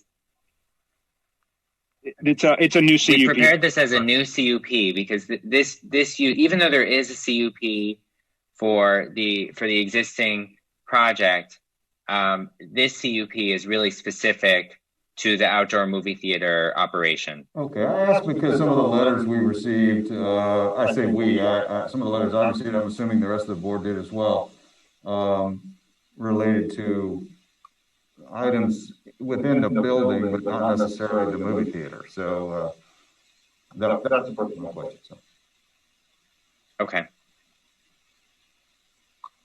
All right, let's go ahead and open it up to Wayne Roberts. I think this. And Mr. Chairman, while the public line's up, do any board members have any ex parte communications to disclose regarding this application?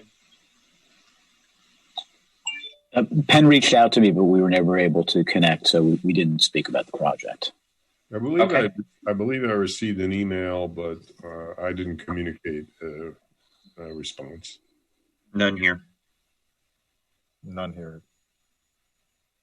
Yeah, I've had, I did a site visit back when we were considering the ordinance, talked to any number of residents, and we have received letters this time, spoke to Greg Penn and Marissa Galbert. Okay. Okay, so our first speaker is Wayne Roberts. Wayne, do you swear under oath that any and all testimony you will give in this proceeding is the truth, the whole truth, and nothing but the truth?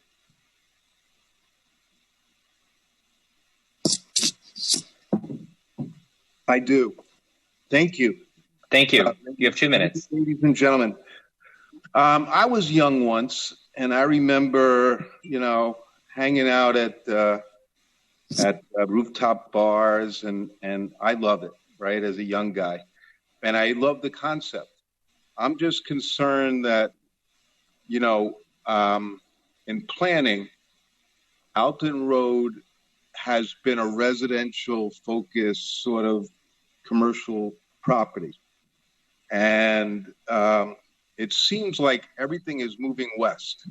All the entertainment and even, car traffic is moving along to the west side of Miami Beach. And it's going to impact the residential feel and nature and quality of life of residents. You might disguise this as a movie theater, but if I was a kid, I would go not to the movies, but to eat and drink and hang out with my friends at the outdoor bar primarily, and maybe throw the headphones on for 20 minutes of the movie. That's really the game, and it's a beautiful thing, for entertainment and enjoyment of life. I have a major concern that Alton Road is becoming the future MXE, and I'm concerned that the developers are forcing a lot of new development that's not really residential into that side of the island. And I just want you to all be aware of that, and that I'm sure this is going to get passed. It's already at the 98-yard line. Almost a touchdown, but I'm hoping that in the future you take into consideration that this side is residential, and we need to change the dynamics of what's going on the west side over the last year or two. Thank you very much. Thank you, Mr. Roberts. And we have Jeff Franklin. Okay, Jefferson, do you swear under oath that any and all testimony that you will give in this proceeding is the truth, the whole truth, and nothing but the truth?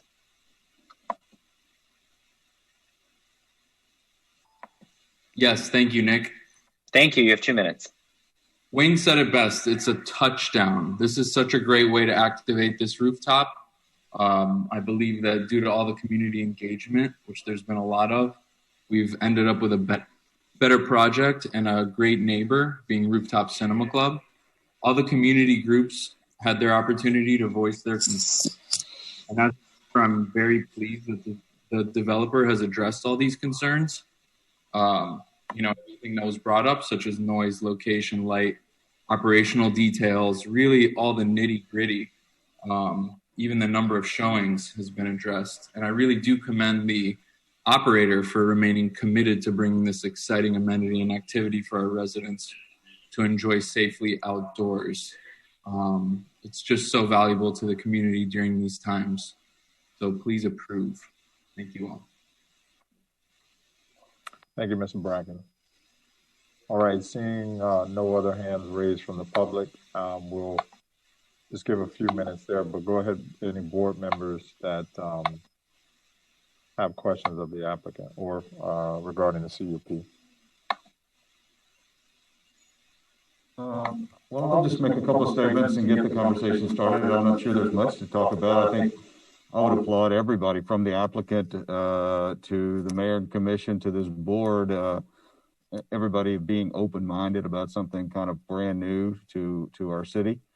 I believe that it is very tight at this point as far as any impact on residents who live nearby. The last question that I had was really related to the screen and the potential light bleed, and that's well taken care of by the screen's location. So, I think it's going to be great, and I look forward to seeing everybody there when it's built.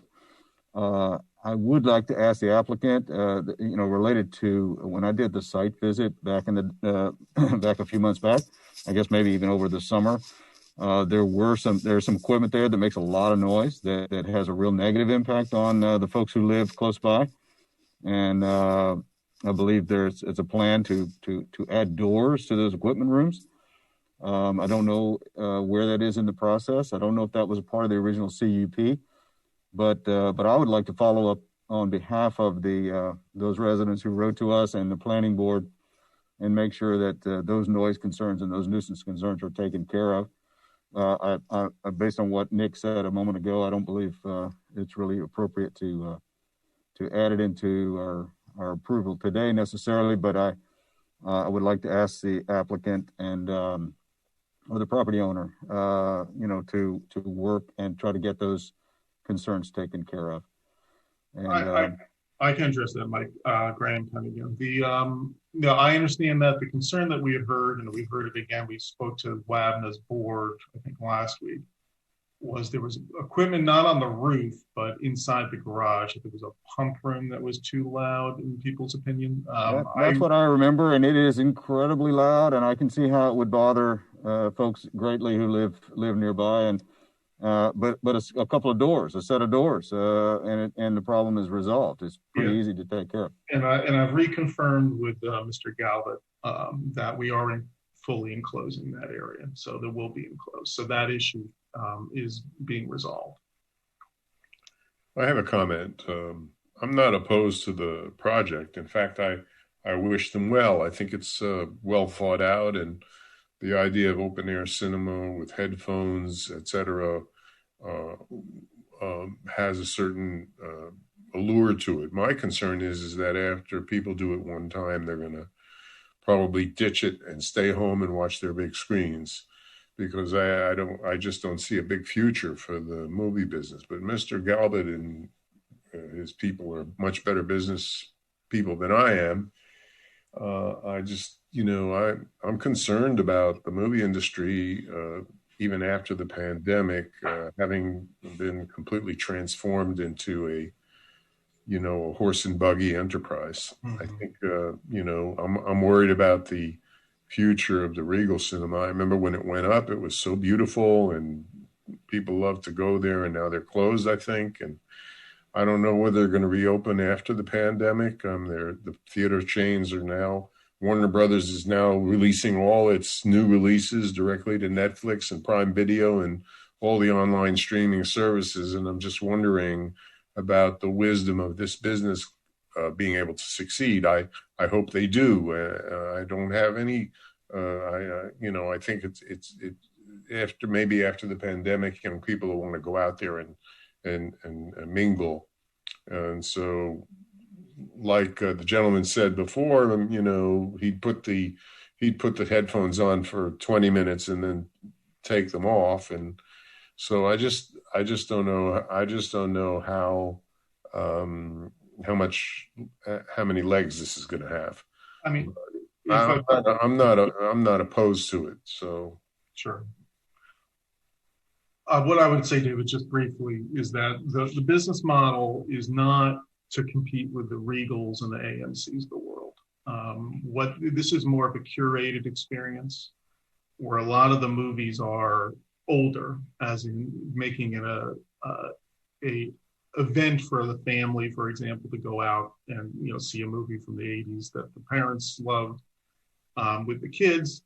That's the angle. It's not designed to be, showing you Captain Marvel 2, right? It's designed to create a special experience that is something that you're going to do as a kind of a family event. So that's Graham, you mean like on the Criterion Channel?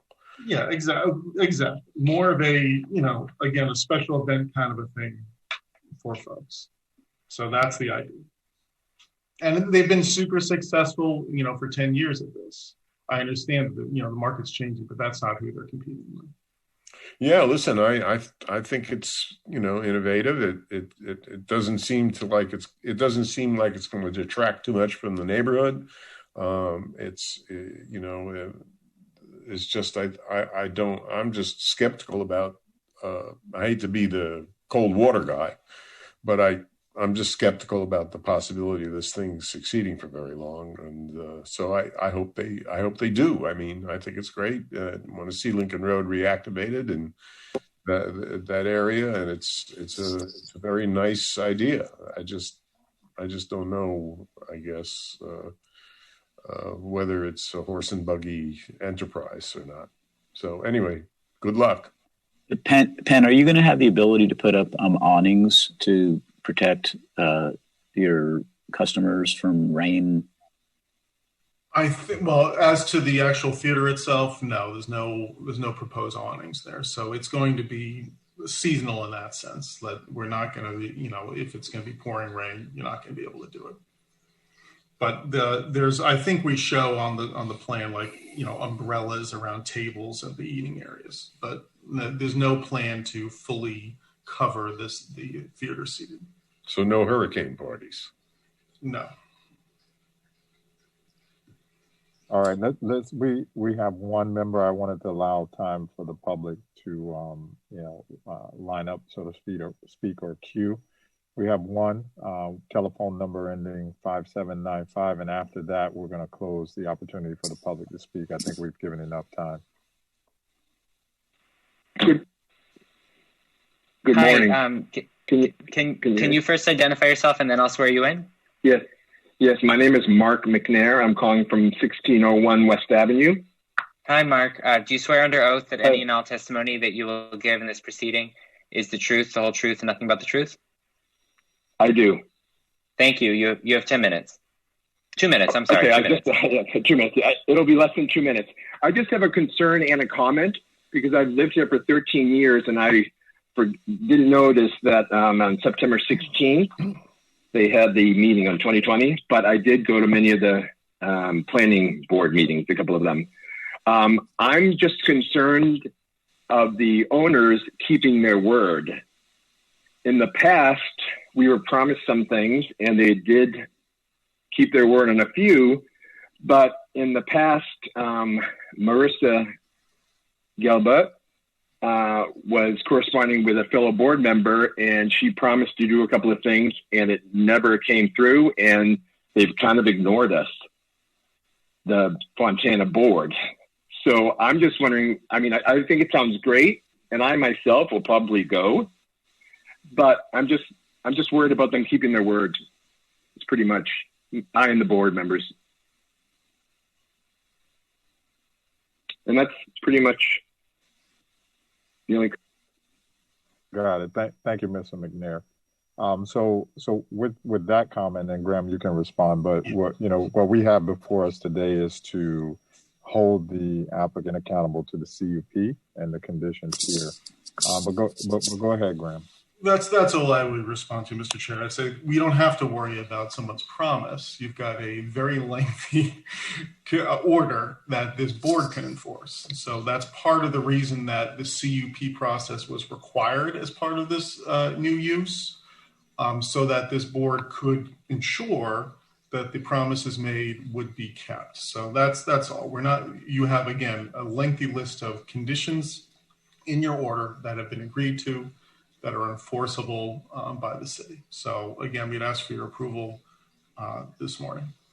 Yeah, and Graham, I would say whatever Mr. McNair may have been alluding to, there may have been something directly with that residential association or group of folks outside of the CUP. So maybe have Marissa just follow up with them. But we're going to take up the CUP item and hold you accountable, as we have said. So with that, do we have any other questions of Mr. Penn or the applicant in general by the board? Mr. Chair, I'd just like to state that the CUP does have a condition requiring a 90-day progress report once they get their BTR. So we'll be able to make sure that they're actually complying with everything that they've said here at the planning board. Absolutely. And then if they're violating it past that, they would have to come back before us. So with that.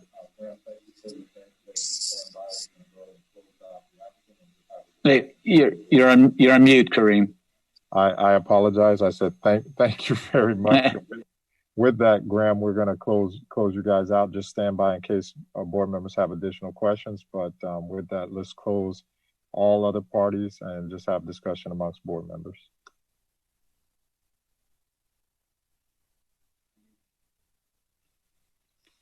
I think, we kind of anticipated this project would happen when we originally dealt with the legislation on this. So this is not a surprise, and it's consistent with what we've determined before as to what is, an appropriate use of this rooftop. So I really have no further comments. I'm prepared to move this with a favorable recommendation. I'd be happy to second it. All right. So we have it moved by Mr. Milan and seconded by Mr. Barano. Rogelio?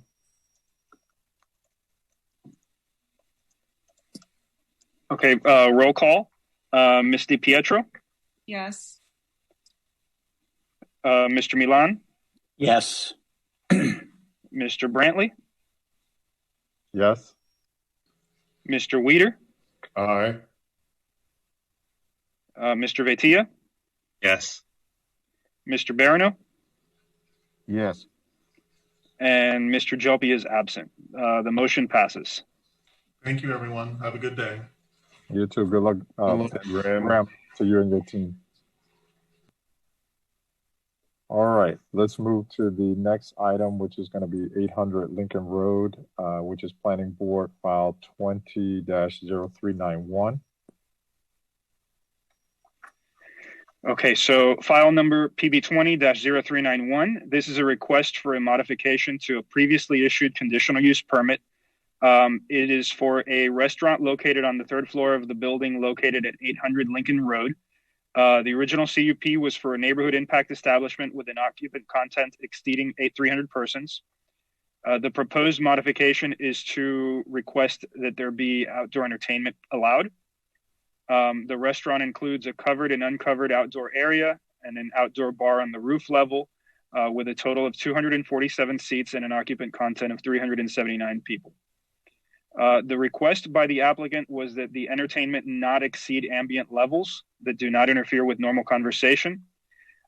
Since pre-recorded music not played by a DJ and played at ambient levels is not considered entertainment and can occur, the applicant was not required to submit a sound study.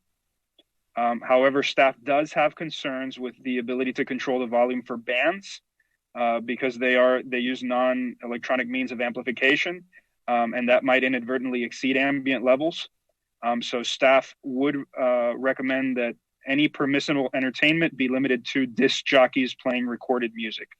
And if bands were to be authorized, staff would request that the applicant prepare a full sound study and return to the planning board for an additional modification to the CUP. So this is especially important because there are apartment buildings to the south of the building. So staff does recommend that the planning board approve the modified CUP subject to the conditions in the attached draft order, which limit the entertainment to disc jockeys.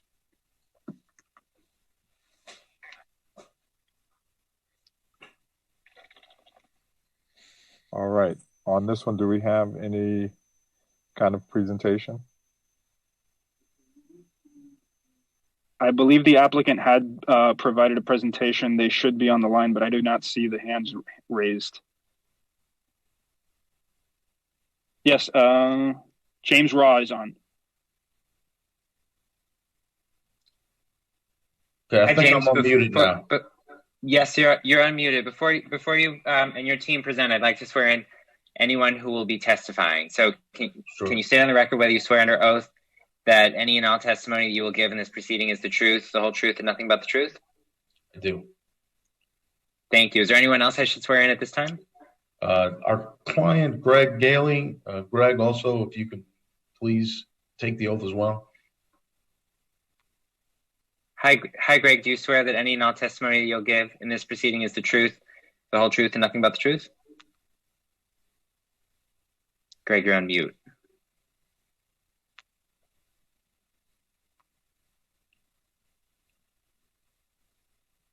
Greg, I think you have to press *9 to come off mute. There you go. Hi, Greg. Do you so swear? You're on the line.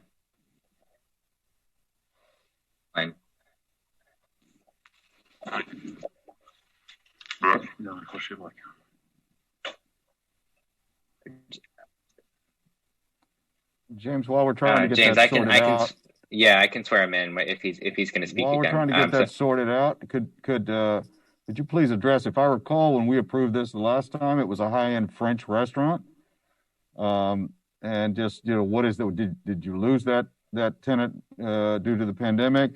Please make sure that's part of your presentation, okay? And James, you can proceed. You have 10 minutes for your presentation.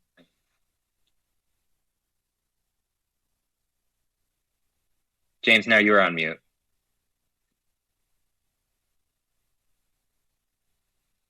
Okay, I think you can hear me now, right? Yes, we can hear you. You have 10 minutes. Okay. Good morning. Thank you, Honorable Chair and Board members, for hearing our application today. I'm James Rao with Greenspoon Martyr, offices at 600 Brickell Avenue. With me today are my colleague Adrian Noto, project architect Todd Tragash, our sound consultant Sam Troyer, and our client Greg Gailey, who also operates a restaurant. PJ, if you can just please go to page 8 of our presentation, just so the board can see the restaurant pictures as it exists today.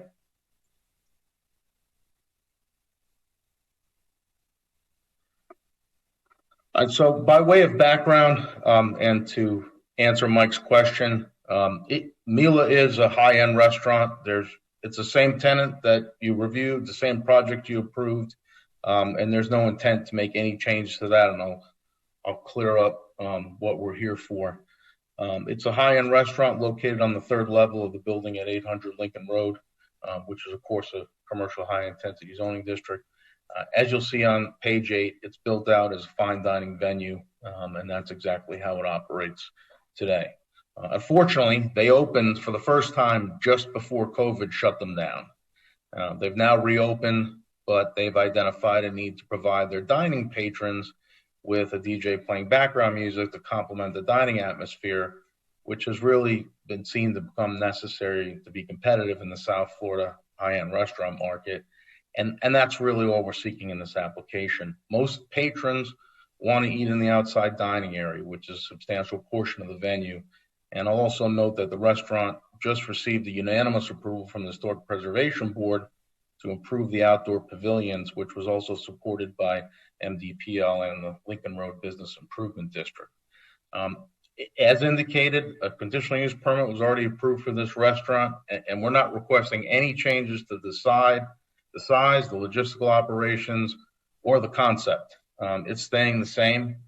We're only here today to request condition 7A3 be revised to permit limited entertainment by a DJ at a volume that does not interfere with normal conversation. In other words, ambient background music, which is exactly what the planning staff has recommended be approved and is proposed in the draft CUP order in the report. What's unique about this application is that since the restaurant is already there and built out, we actually have the opportunity to invite the staff and code compliance out to the site for a sound test and preset the sound system at a level we know will meet that standard proposed in the staff conditions. So we have a degree of certainty in terms of compliance, and the operator has seen that actually in operation. So everyone's on the same page with regard to how to comply.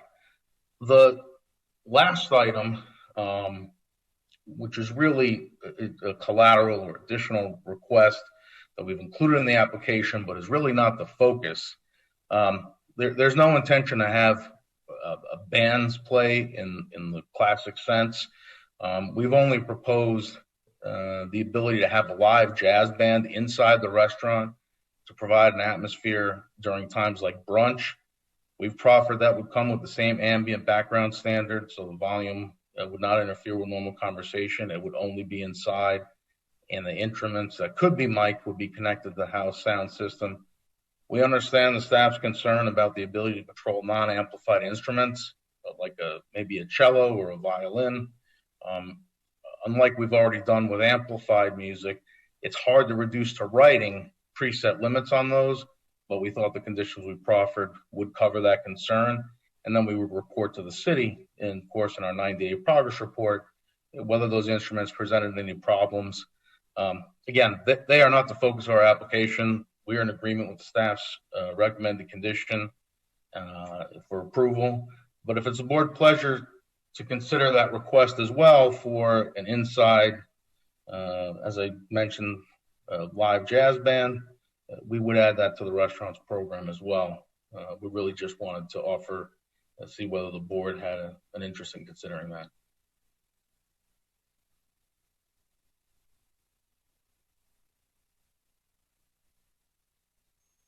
Okay, James, is that it?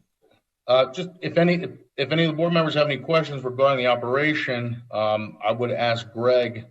He can update anyone on what the concept is for anyone that may not recall the last time it was approved, and also the pictures will provide you with an explanation. But Greg, can you hear us? May I? Yeah, may I can hear. Okay. Yep. I can hear you. Yes. And Greg, before you speak, do you swear under oath that any and all testimony that you will give in this proceeding is the truth, the whole truth, and nothing but the truth? Yes, sir. Okay, thank you. Just so you all know, there are about 3 minutes remaining on your presentation. May I ask a question, please? When you say a live jazz band, what kind of jazz music are you talking about? I mean, is it like traditional New Orleans jazz? Is it blues? I mean, if people are coming there to eat, or do they want a loud, disruptive kind of music?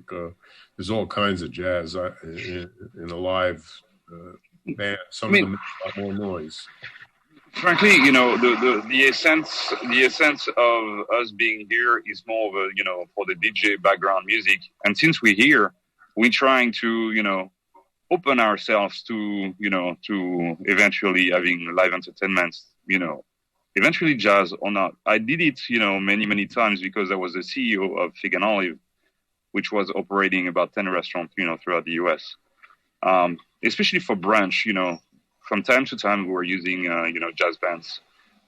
So yes, I don't know how to describe exactly what type of jazz it is, you know, but it was just to set the mood in the restaurant without, the music would be non-amplified? Correct, non-amplified.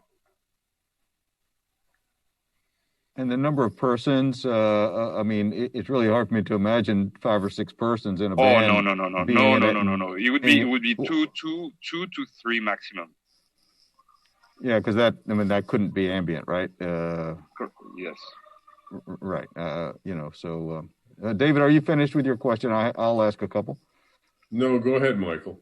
Okay, thanks.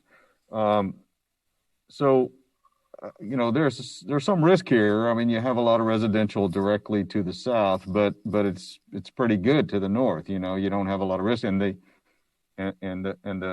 emphasis and the focus is to the north. What do you describe what it would be like with this DJ and the music? Would the jazz player be going at the same time as the music on the outside? And how late is your restaurant open? How do you address the fact that we have so many people living just to the south? If I can address just initially Mike's question, one of the things we did when we had a sound test with the staff was we went to the south, stood outside back behind the restaurant. There's a parking lot. And what's unique about this building is you have the concrete structure of the inside restaurant itself. We actually turned up the sound system as loud as it would go just for purposes of testing. We stood behind the building and couldn't hear anything. So I forgot about that buffer. You've got a parking lot buffer between your building and the residential directly to the south. Am I right?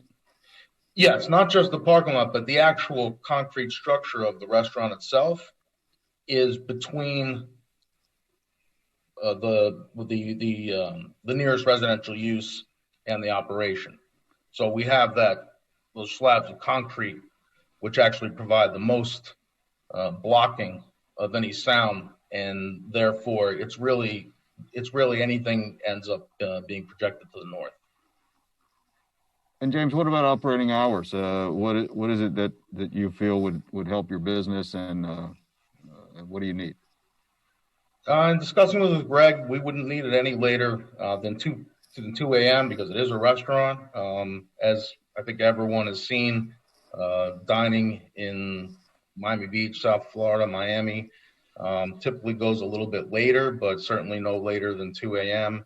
And typically they're actually closed earlier than that.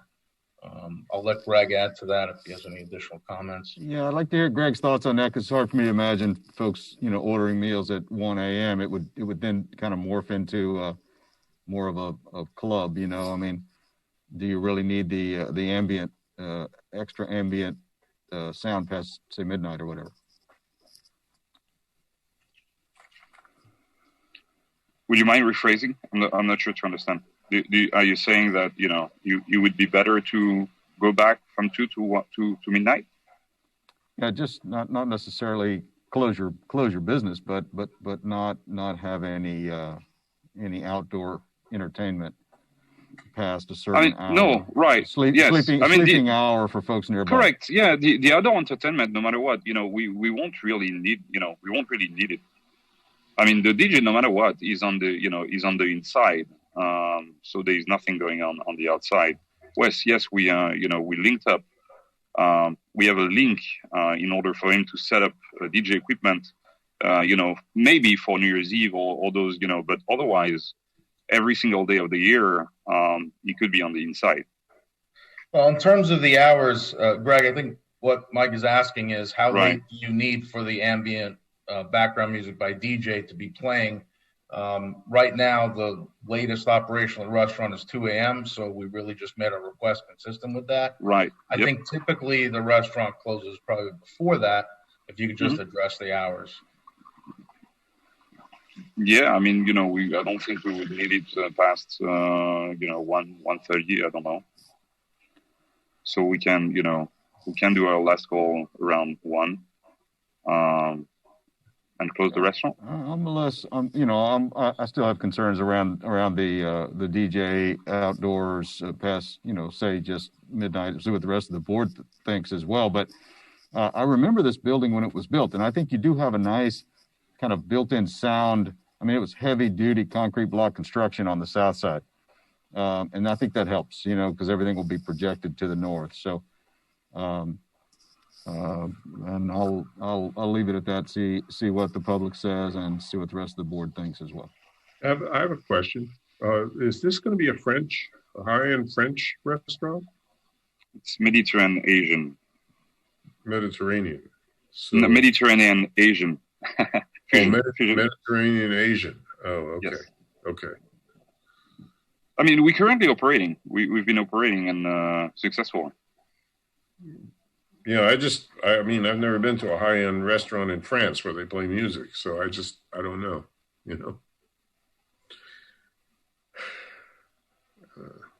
I think it's really important to have spaces like this in Miami Beach. If there's an atmosphere, they're not open all night, but they do allow you to be out, hanging out in a not a club setting. So I'm very in support of this. I think 2 a.m. is a great time. I like going to Mila, and I know that if it shut down at 12 o'clock, I would be sitting there going, like, why isn't this still open? So I think there is a demand, and I've never experienced that it's noisy on street level from that location.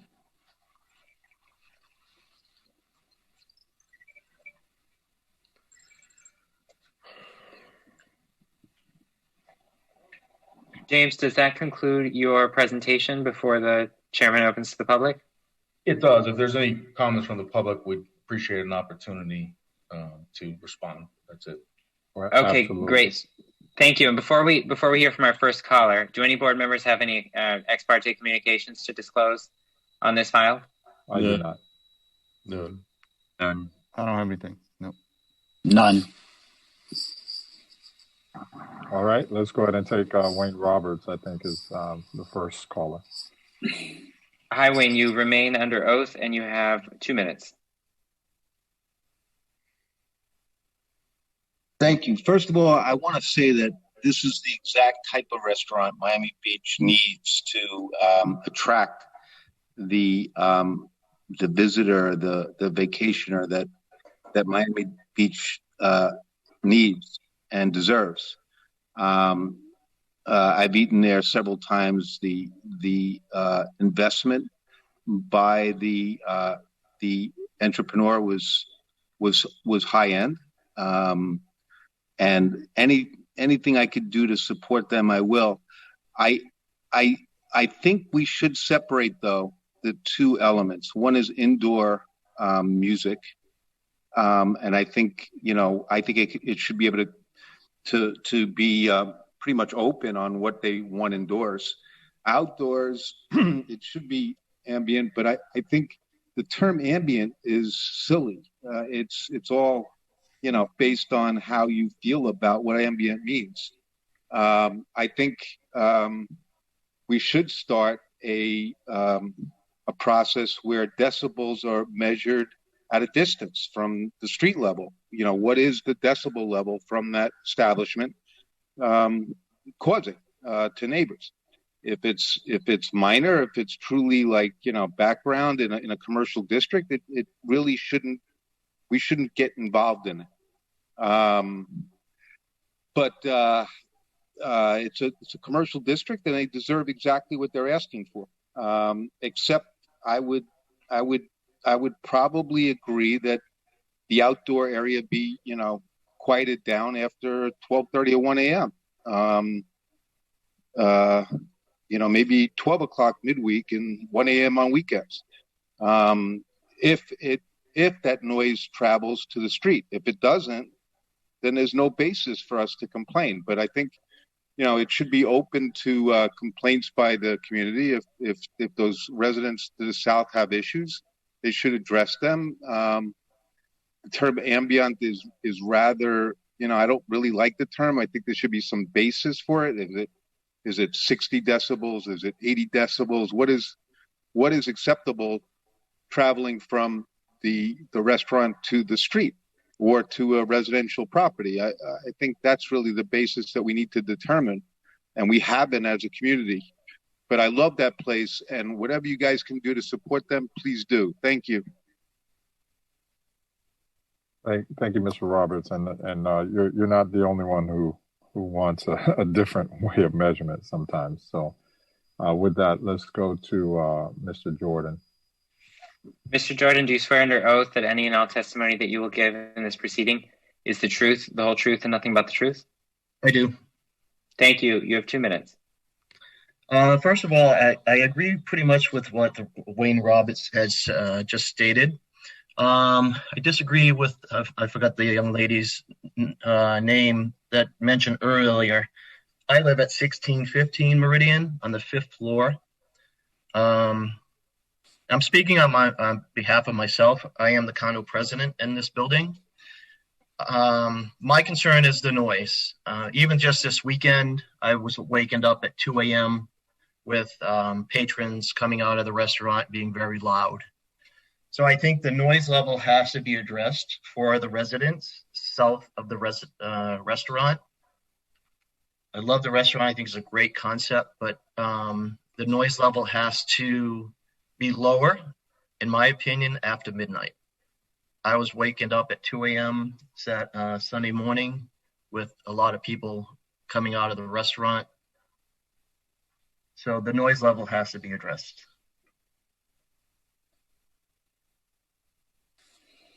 Thank you, Mr. Jordan. All right. Nick, do you see any others waiting to speak? I do not.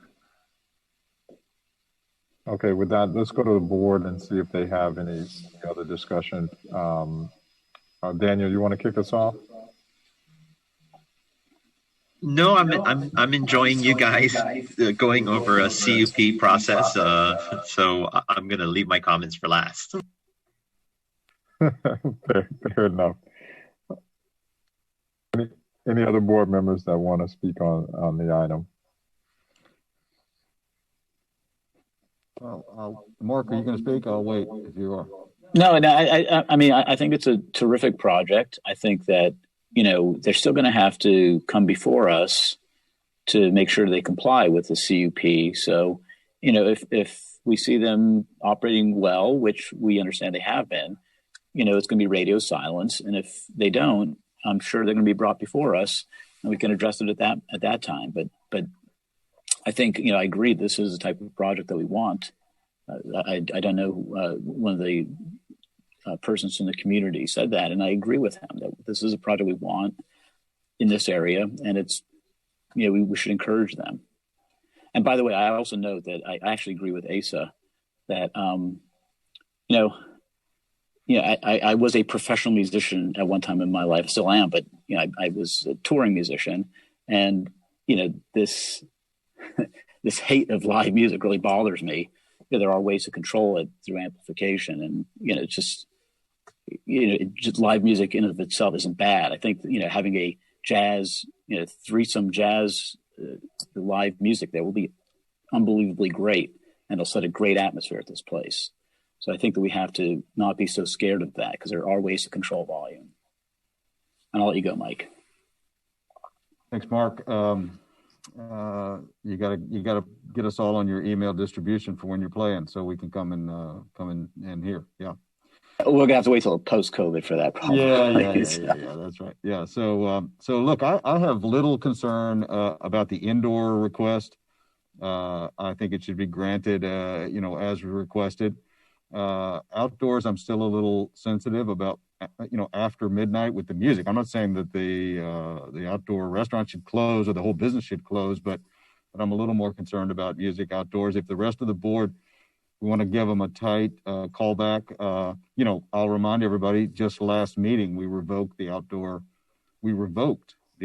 permit, outdoor entertainment permit that had only been issued, I think, last year. So we do maintain a lot of control if it does become a nuisance in the neighborhood. If it's the will of the board to go with the 2 a.m. ambient DJ outdoors, I think there's a little bit of risk there. But if we can maintain a tight control, and that's what everyone else is thinking, I'm willing to go along with that. I'd be a little more comfortable at midnight outdoors. I have no problem with indoor live jazz. I'm just concerned about the, electrical guitars and heavy metal, and the deep bass boom if there's a drummer that's amplified. But if it's not amplified, I agree with Mark. I think it's really nice. A little John Coltrane or Thelonious Monk. So I think, I don't have a problem with it. And the restaurant looks really nice. So, my comments would be, we have a CU process for a reason. Not everyone's a bad operator. There are instances where we can specifically guide our approval based on certain conditions that we feel would mitigate any negative concerns. At the same time, we're also looking at larger issues and consistency. Outdoor open air entertainment is one of them. I feel more and more comfortable as we're able to narrow conditions. We all seem to feel comfortable that this is jazz. When it's jazz, we kind of have in our idea that this isn't turning into a nightclub, that this is a place where people want to have a good ambiance. And perhaps in this district, it's not a major entertainment district. It really guides itself. If any of you are on Lincoln Road, it does tend to close earlier than other MXC districts that we have in our city. So I think this is one area where you have this conditional use process, and you should bring them back in a short amount of time, relying that there'd be code violations and noise complaints should this be an issue. I would certainly support the application as proposed. Mr. Chair, I'd just like to clarify. So the reason staff didn't necessarily have a concern with the ban, the concern was that they did not provide a full sound study as part of their application. They provided a sound memorandum, but that did not rise to the level of a full sound study. So staff had concerns that we weren't necessarily able to prove exactly how the sound would emanate from the use. So that was staff's major concern. That being said, if it is the will of the board to approve their ability to have live band, we would have to come up with some language for the CUP because the draft before you just allows for DJs playing recorded music at a volume that does not interfere with normal conversation. So we would have to come up with some specific criteria for how we would amend it if that is the will of the board. Yeah, so I was just looking at item 7A3, which speaks to prohibition of entertainment of any kind. I think that would have to be looked at as well. But I agree, without the sound study, I mean, if we're going to proceed and allow it, it will be conditioned upon a sound study for me to vote for it. And when I say that, I'm capturing more than just the entertainment piece. I'm capturing location of speakers and all of that comes back to us in the form of the sound study results.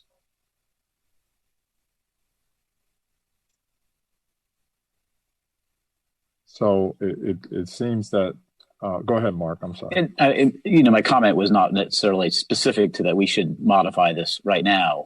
It was more of a philosophical discussion, for future. But I agree with you, Kareem, that until we have really vetted this, we shouldn't be discussing this. And if this owner wants to go forward that way, they'll provide us with the right data and information. We'll make a decision at that point. All right. So with that, I'm prepared to move it as is, and then they can always come back and do a modification. I hate to have them come back. Not sure what the trouble and the cost to come back, but it's not here today, and I just want to address what I have in front of me. I'll move to approve this application. Second. Okay, it's been moved by Mr. Milan and seconded by Mr. Rogelio. Okay, and that's approval as proposed by staff? That is correct. Okay, so by Mr. Milan motion, second by Weeder. Okay, Ms. DiPietro? Yes. Mr. Milan? Yes. Mr. Brantley? Yes. Mr. Weeder? Aye. Mr. Vaitia? Yes. Mr. Barano? Yes. And Mr. Jopi is absent. The motion passes. All right. Thank you very much, staff and board. Good luck to you. Thank you. Team. You got it. All right. So we're going to Asa, you have to leave us in about 34 minutes, right? roughly? Correct. Yeah, like a little before 12. Okay, we'll lose complete quorum at 12:30. So we're going to take up item 8, which is Planning Board File 20-0402, which we need 5 members for. And then I think we will not necessarily need 5 members for the item number 9. We'll only need 4. Is that correct, Rogelio, that we were talking about? Yes, number 4 is an ordinance, and I think it only requires a simple majority for a favorable recommendation. That's Okay. right. Yes. Mr. Chair, for item 0402, I do need to recuse myself from that item, so I'm going to step out of the convention center. Someone can grab me outside when this item's done.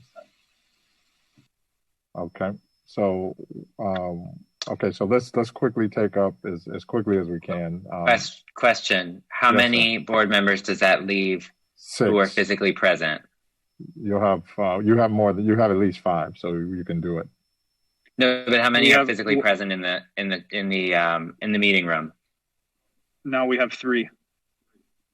Okay, so we wouldn't be able to take action on that item today. Which one was it? It was 0402?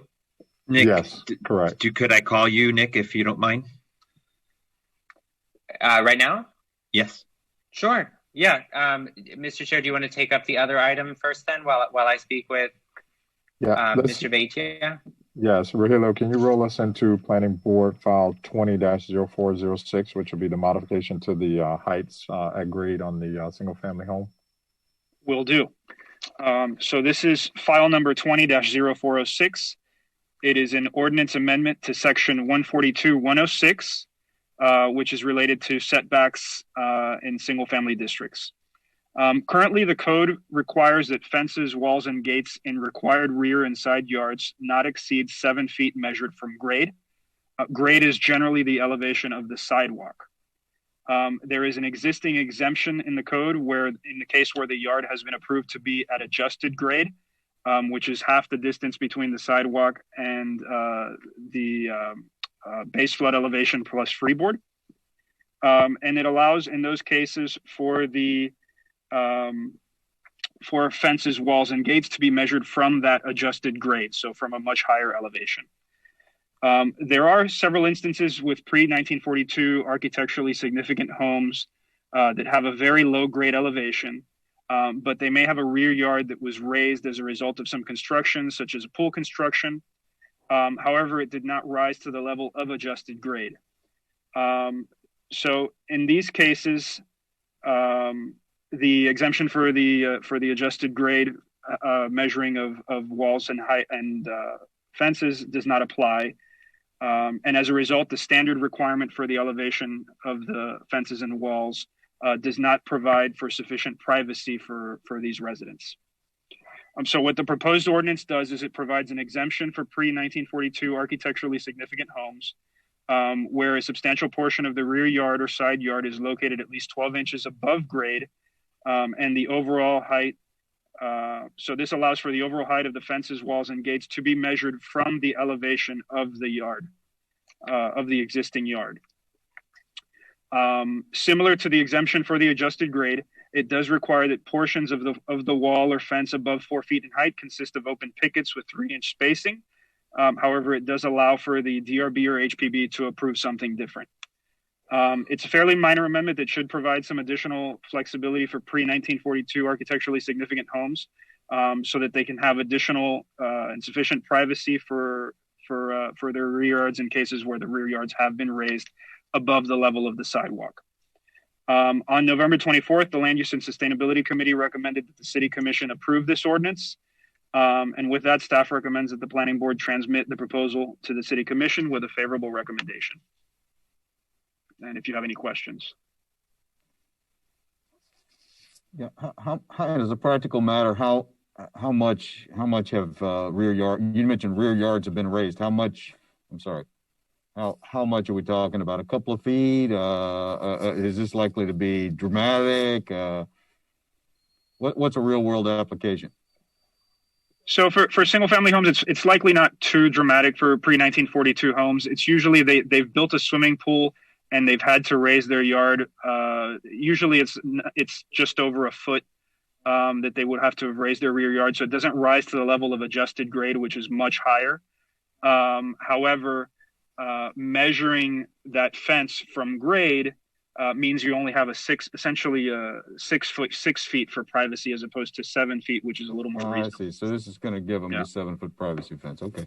Right. Good.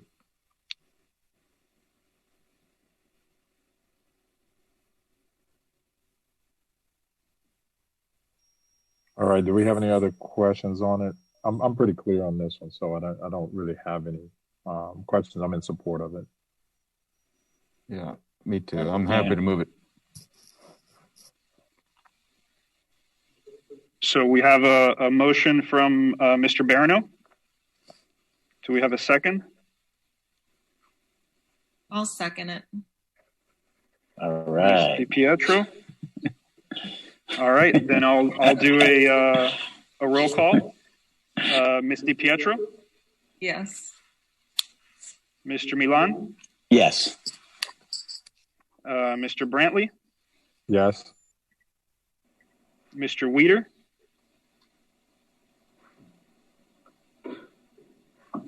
He's on mute. Mr.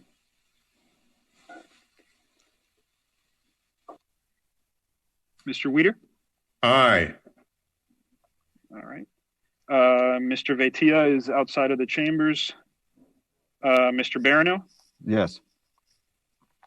and Mr. Jelpi is absent. The motion passes. All right. So we'll just pause for a second and allow. I believe Daniel's just working through an item with regards to the 880 71st Street with Nick, and then it will determine whether or not we will take up the 880 item today or if it will be pushed to January. So let's just take a quick pause here for a second. Helio, real quick before you pause, the vote on the last item was 6-0, right? Because Daniel was outside. It's 5-0 because Mr. Jelpi's absent. Yeah, 5-0. Okay. We're 5-0. one short. Okay. And PJ, just keep us online. We're just going to turn off our cameras for a second, or you can stay on your camera. But we just need a few minutes. But don't take us don't take us into an intermission. Just hold 1 second, PJ.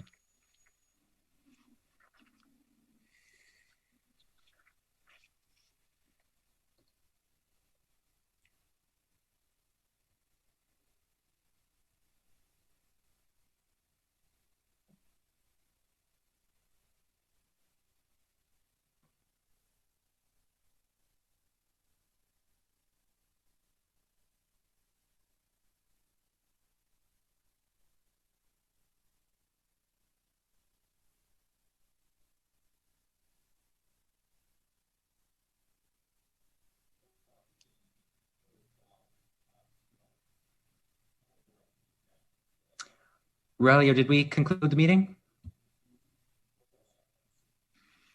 Hello? Oh, did we conclude the Sorry. meeting? Not yet. We're waiting for everybody to get back. We just took a little break. We completed completed item PB 20-0406, the ordinance for single family fence height in 342 homes.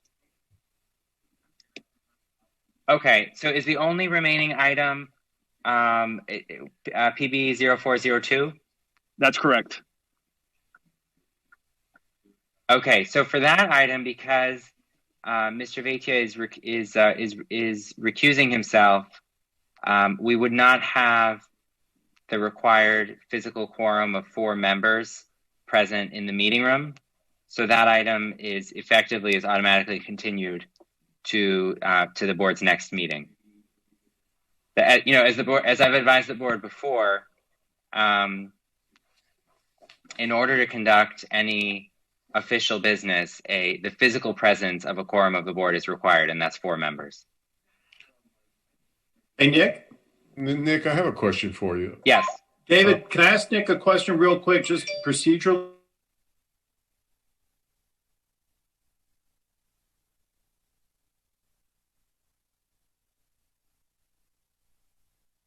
the item just Yeah. be continued in the comment and Tom, that's fine. I mean, just I guess at the end of the day, no official action can be taken. But since the applicant's here, and obviously, you know, several board members are either physically present or are participating virtually. You know, if everybody's available, you can use this as an opportunity to provide feedback to the applicant. Obviously, any final approval and a new public hearing would need to be held in January. I think if the board members could do that, it would be ideal because they have a simultaneous application that they want to take to the DRB. And technically, this has to be reviewed by the planning board first. So if we could get some input from you, that would satisfy that requirement that the item was reviewed. Wouldn't there have to be some kind of approval before they go to the DRB? The planning board does not have to approve it. The code's very clear. It just says the first review shall be by the planning board. So there's been a number of instances where 50,000 square foot CUP applications have gone to the planning board, gotten comments and feedback, and then the item was continued, but then they proceed to DRB. The code doesn't say it has to be approved first by the planning board. What's the point of discussing it now if we have to vote for it, vote again later? Well, I guess I see your point about them having some idea of going to the DRB that way. Yeah, and if there's comments or feedback from this board that they could then perhaps modify the plans to address before it gets back to you, that also could be beneficial to the team.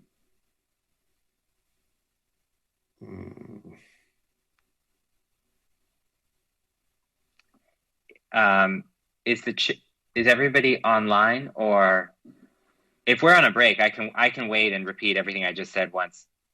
So yeah, some of the members stepped out for a minute. So Okay. let me get them back together, and then Okay, I'll and I can repeat what I said once the board members are back.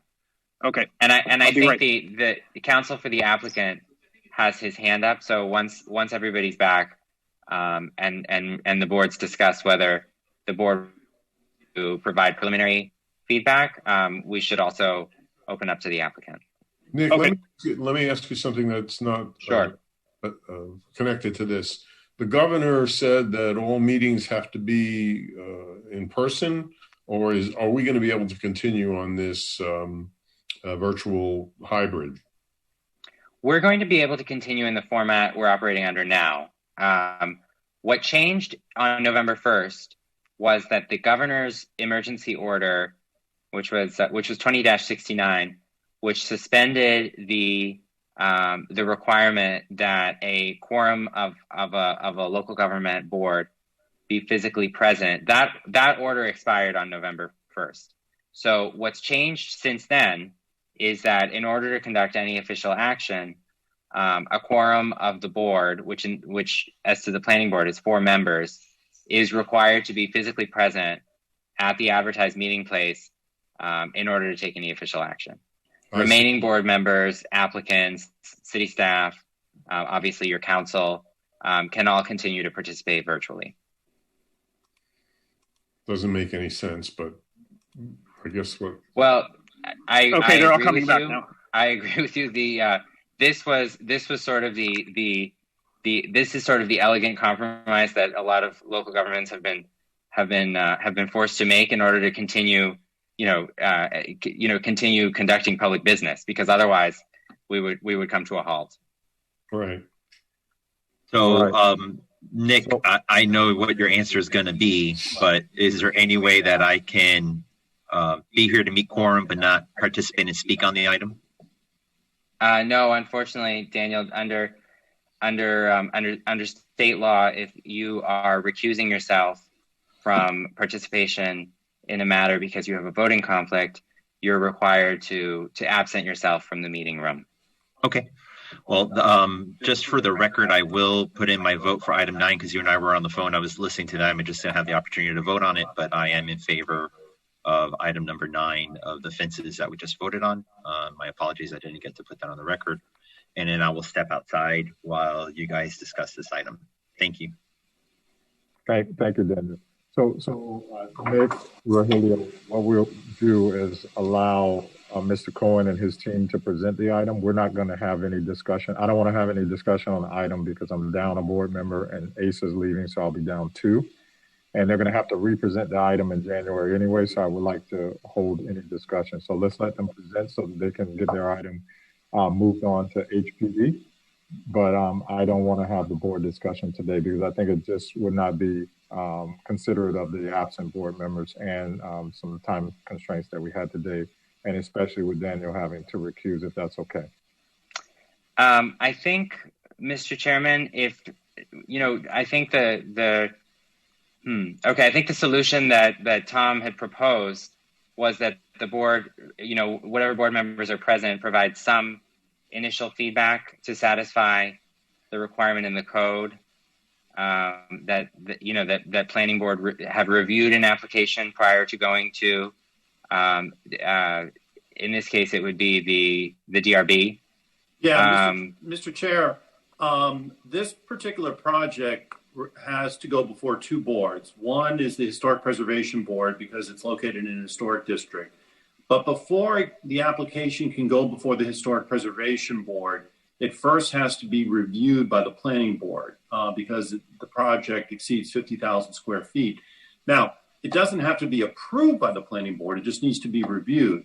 So my thought was that the applicant could provide a brief presentation and that you could provide some preliminary comments and feedback. If they have time, they could even address some of those comments and feedback before they come back before you for official action. So that was my suggestion about providing some review comments. Obviously, they do this at their own risk because Mr. Jelpe may have additional comments when it comes back to you in January. But because Mr. Vaitia has to recuse himself, I think they're going to get some pretty good feedback from the members of the board that are here today. I don't agree. I think the full board should be here, and we should not have to. I agree with Kareem that the full board should be here, and they won't have the benefit of the discussion. And then the discussion is going to be renewed again at the next meeting. And I don't think it's fair to the applicant or to us not to be able to participate and have the full board present to consider the issues. Well, that's reasonable, but what is the applicant's preference? What would the applicant? Can we hear? Or Tom, have you spoken to the applicant? No, I'm sure. I know the applicant has his hand up and wants to address the board, and they might be able to shed a little bit more light on the timing. But it is kind of a unique situation because of the timing. Why don't we? One second. Go ahead, please. But yeah, before we hear from the applicant, I would just want the applicant to be aware that any, as Tom stated, the applicant would be proceeding at its own risk.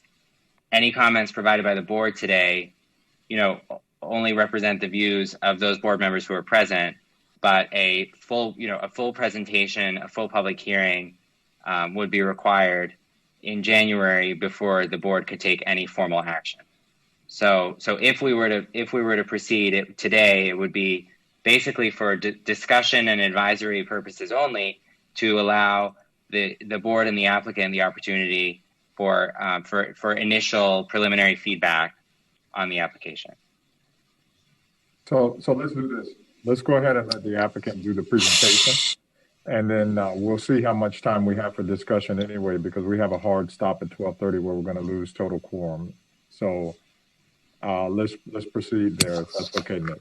Okay, if that's the case, Mr. Chairman, I'd like to swear in members of the applicant's team who will be testifying. So for anyone who's going to be testifying, do you swear under oath that any and all testimony that you will give in this proceeding is the truth, the whole truth, and nothing but the truth?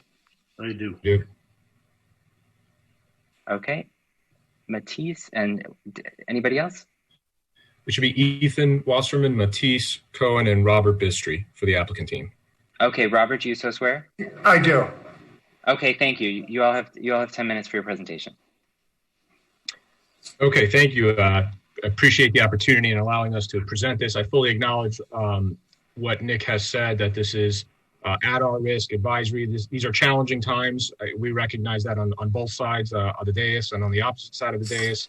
where not everybody is present for quorum. So we appreciate you allowing us to do this because this will allow us to move forward with HPB on schedule.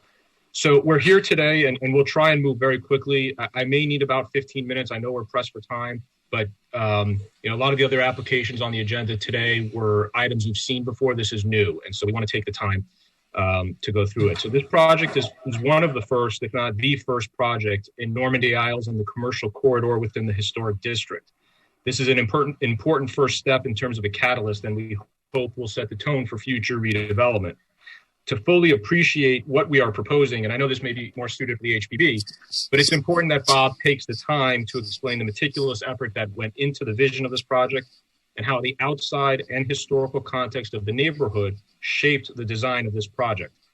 At a very high level, we have one neighboring property. On the north is 71st Street with a gas station across 6 lanes of traffic. On the east is the waterfront, which you'll hear about in a minute. On the west is Bay Drive, which is, for zoning purposes, is really our primary frontage. And across Bay Drive is a city-owned parking lot, commercial shops, and a restaurant. To the south is a vacant strip of land that is actually a different zoning district. Most importantly, for those that know this area, which most of the board members do, catty corner to our property is a supermarket and the North Beach Fountain, where the city is currently investing in to create a premier community space. We are a CD2 zone property and serve as the transition between the commercial corridor on the north, east, and west to the multifamily district to the south. And as a housekeeping matter, this application has a unique set of facts to it. The reason we are voluntarily appearing before the planning board is because of the city's interpretation that a project over 50,000 square feet of gross floor area appear before the planning board. Now, this project contains 54,000 square feet of gross, but that's not really the habitable or occupiable space of the project. That includes about a little over 7,000 square feet of parking area and internal breezeways open to the elements, but covered by a floor plate above, meaning this is not enclosed building space. There is also a little over 5,000 square feet of balconies and about 3,000 square feet of rooftop amenities, which are, of course, limited to the building guests. So to classify this building as 54,000 square feet operationally, when it's really only a little over 38,000 square feet of FAR, is a little misleading. But we understand this in the context of a procedural planning department reason that is limited to the planning board jurisdiction. Said more bluntly, we have 36 units with 32,000 square feet and 2 commercial spaces containing less than 4,000 square feet. Now, this project does not require any parking for zoning purposes. That is what the city commission opined is important for redevelopment and investment in this area, and it's for the intended vision of the future of mobility within certain areas of the city, meaning a combination of public transportation, both city and county, ride sharing, bicycle and pedestrian, among other transportation options. Now, this property has a trolley stop and a bus stop on our property. The trolley is the North Beach line with stops throughout North Beach, and the bus stop services Route 112, which has access on Collins Avenue from 73rd Street on the north down to Lincoln Road. And it also has access outside the city through 3 major transit options as you go a little west. Again, from a code perspective, there is 0 parking required, and this is the technical side, for properties within 1,500 feet of a public transit stop or a public parking facility. Not only do we meet both of those tests, even though only one is required, but we also have 3 public parking lots within the required radius. So this property couldn't be better positioned to satisfy the parking directives of the city. And quite frankly, it's almost like the poster child of why parking isn't required for developments such as these. This project is a recognition of the wisdom and forward thinking of the planning department and the city commission. Now, we all know that not everyone shares that same vision as the city commission or the city's planning experts, but that's not really up for debate on this application. This is the policy direction of the city commission, and this is the regulatory framework that is part of this application. Now, even though parking is not required, the applicant is providing 10 spaces on site on the ground floor. This leads me to my next point, which is nuanced, but it's an important piece of information to frame the discussion here. We are here because of the code's 50,000 square foot requirement. However, we are not really 50,000 square feet. The 50,000 that's being counted is the pass-through breezeways underneath our building and the parking area and driveways. Let's call it about 8,000 square feet in total. Staff has long taken the position that the building area for planning board purposes is the gross area, and the gross includes the understory. Excuse me. So if we were to eliminate the parking area entirely, we would not be here today and would not need planning board approval. And although it seems counterintuitive, but solely by virtue of our providing the open air breezeways, access to the waterfront, and parking that is not required, are we before this board. Sorry to say it so bluntly, but again, I just wanted to be very clear why we are here today. So turning to the application, our architect will spend a few minutes explaining the design genesis, but please keep in mind the design and variance components of the project are reserved to the HPB. Hopefully we will appear before them next month. Thank you for allowing me to speak, allowing us to present. At the conclusion of Bob's presentation, I did have some comments on the draft order, but maybe for purposes of today, we could reserve that till next month. So thank you, and I'll turn it over to Bob. Thanks, Ethan. So PJ, do you have the PowerPoint? Great. So I will do my best to make this as brief an overview as I can. Now, PJ, I have a lot of slides in this deck. I anticipated just going through them very quickly. So I appreciate if you could try to keep pace. We can go to the next slide, please. The presentation is in three basic pieces. It's the research that we put in to understand the site context and the challenges with the site and opportunities. It was the planning concepts that we used to develop the program and the massing that we're presenting today. And it's a bit about the building design inspirations and trying to understand our context and the language that's appropriate for the Normandy Isles. Next slide, please. So the first step is the site. Next slide, please. The site's located at the intersection of 71st, which is on top of the yellow circle, and Bay Drive, the empty lot there. Next slide, please.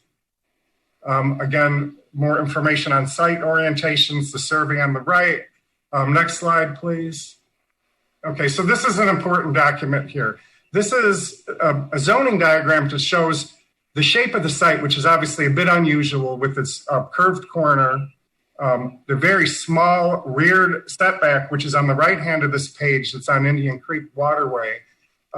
There is a sewer pump station shown in blue, a bus stop, and that northern strip that is adjacent to our site in between the 71st Street right-of-way is a city-owned parcel that bifurcates our access. So right now, we are sort of set apart from 71st. So our primary front door is on Bay Drive, and then the existing sidewalk that is around the upper curb section to the bus stop. This diagram, again, just illustrates that. We're a little less than half of an acre. Next slide, please. A couple of images showing the intersection and from the 71st Street Bridge. Next slide, please. And again, as Ethan said, we have a bus stop. We're on the trolley stop. Next slide, please.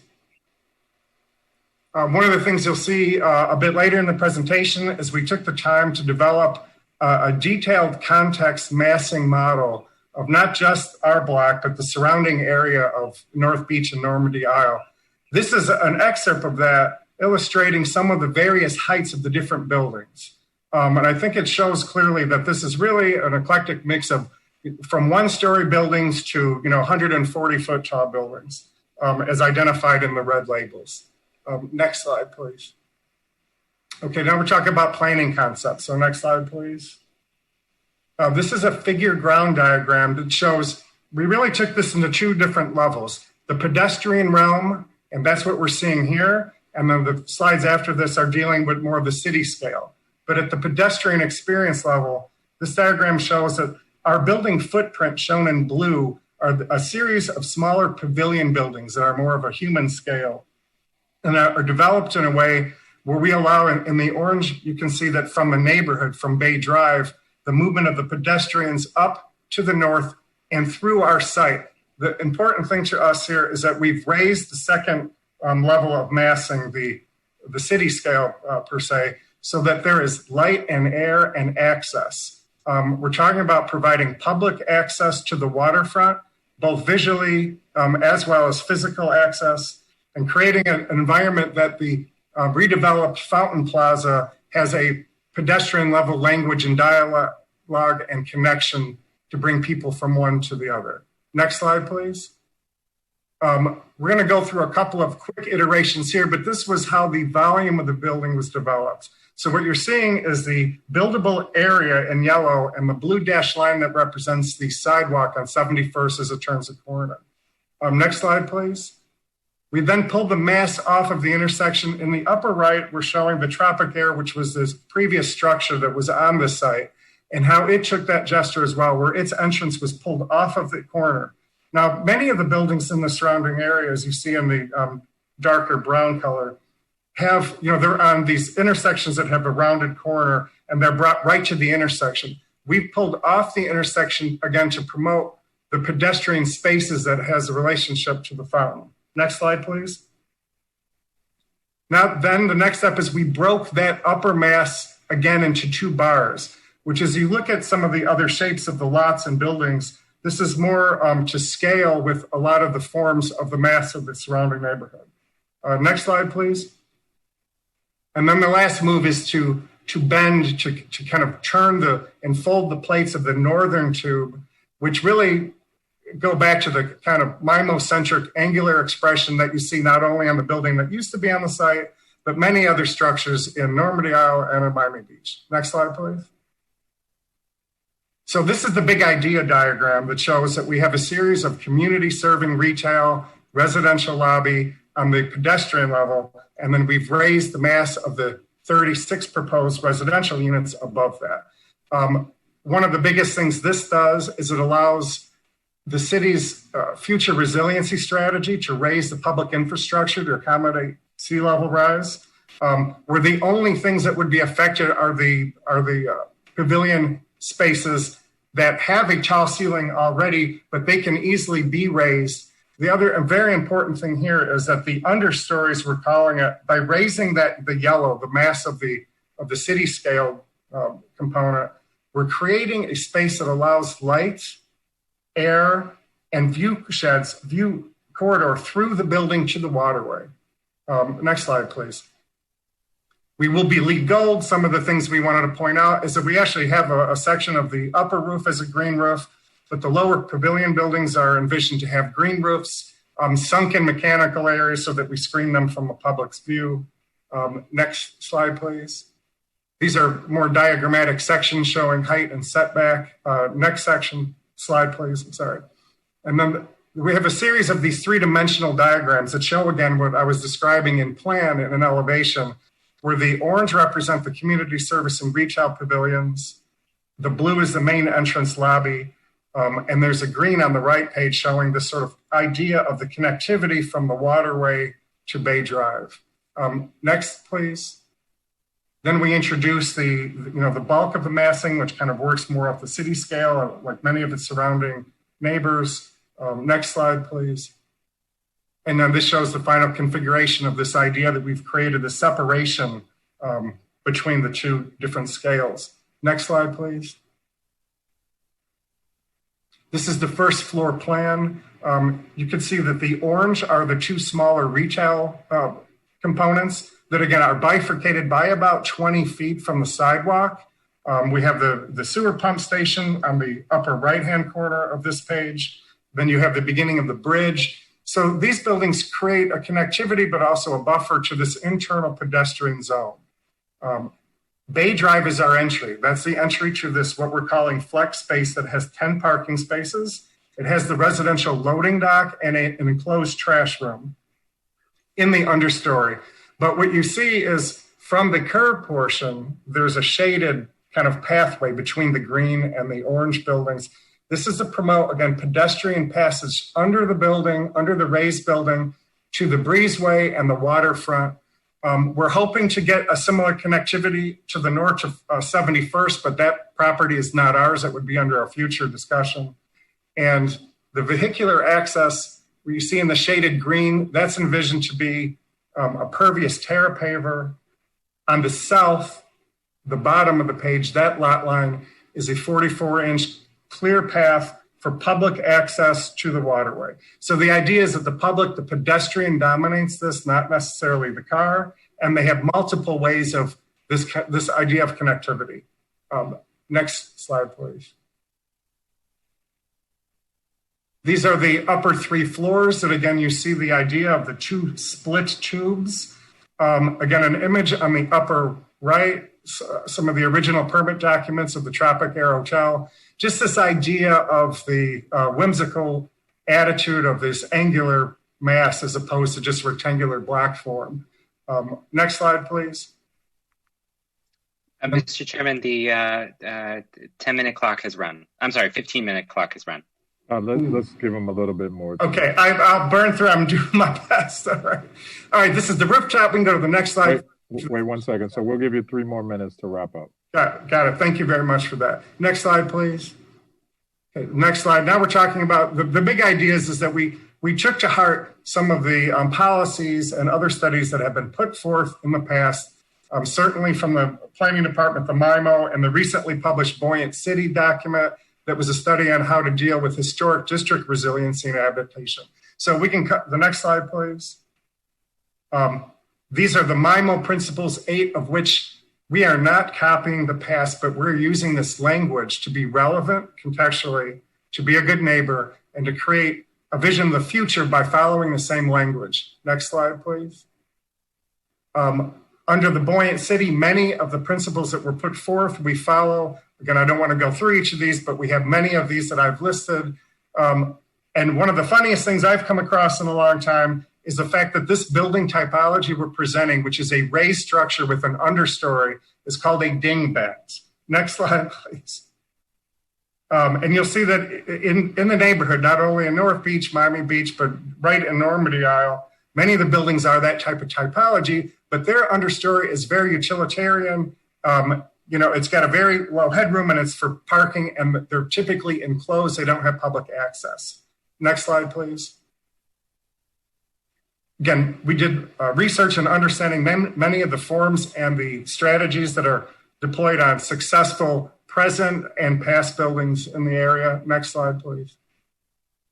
And then the next few are, again, just views of the building. With the time we put into developing this entire massing model, we wanted to study our building, our form, from each possible exposure. So if you could flip through the next couple of slides just incrementally, this shows you views from different angles. Next slide. And then the next. Now the building elevations, well, you can stop on this one. Using indigenous materials like the Florida Keystone Coral, living walls, and using things like on our guardrails, we're proposing glass, but we're talking about etched geometric patterns. So we're marrying some of the attitude of former historic buildings with a modern technology and a forward-thinking aesthetic. Next slide, please. This is the southern elevation. Next slide, please. And here's an artist's rendering of what this may look like from an aerial looking down on the corner of Bay Drive and 71st, with the idea of bringing this sort of human scale and energy level to the corner and to the reach out buffer. Next slide, please. Here's the front door on Bay Drive, and you can see how the idea of using the landscape and the openness to kind of promote that porosity from Bay Drive to the waterfront. Next, please. This is another image from more of a sketch model, but it does show about an idea that we would like to explore in the future about how to promote landscape that really enhances the corner and has a language with the fountain. But that zone, again, is out of our right of way. So that's not something that we have in our particular permit now. Next slide, please. Mr. Chairman, 3 minutes are up. Okay, that was about it. You just flip to the next 2 slides and you get the image. Thank you, Bob. That really concludes, Ethan. Again, that concludes our presentation. Again, thank you. We're happy to add any additional color or additional, we'll answer any questions you may have. I do have some comments on some of the conditions, but I think given that time is short, we'd really like to hear from you all, if possible, in advance of coming back to make it just a more productive discussion. Thank you. Well, Ethan, go ahead and your comments on how many do you have on the CUP? It's really just 2. One is just a basic conceptual one on 3D. It's a restriction on deliveries between 9 a.m. and 4 p.m.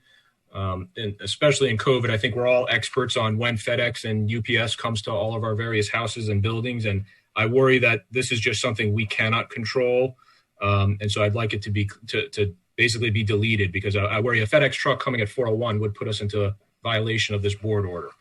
The second condition is number L, about outdoor dining areas and the hours of operation. I think every other item on the agenda today had later hours of operation. And quite frankly, across this, first of all, we're in a CD district. We're in a commercial district.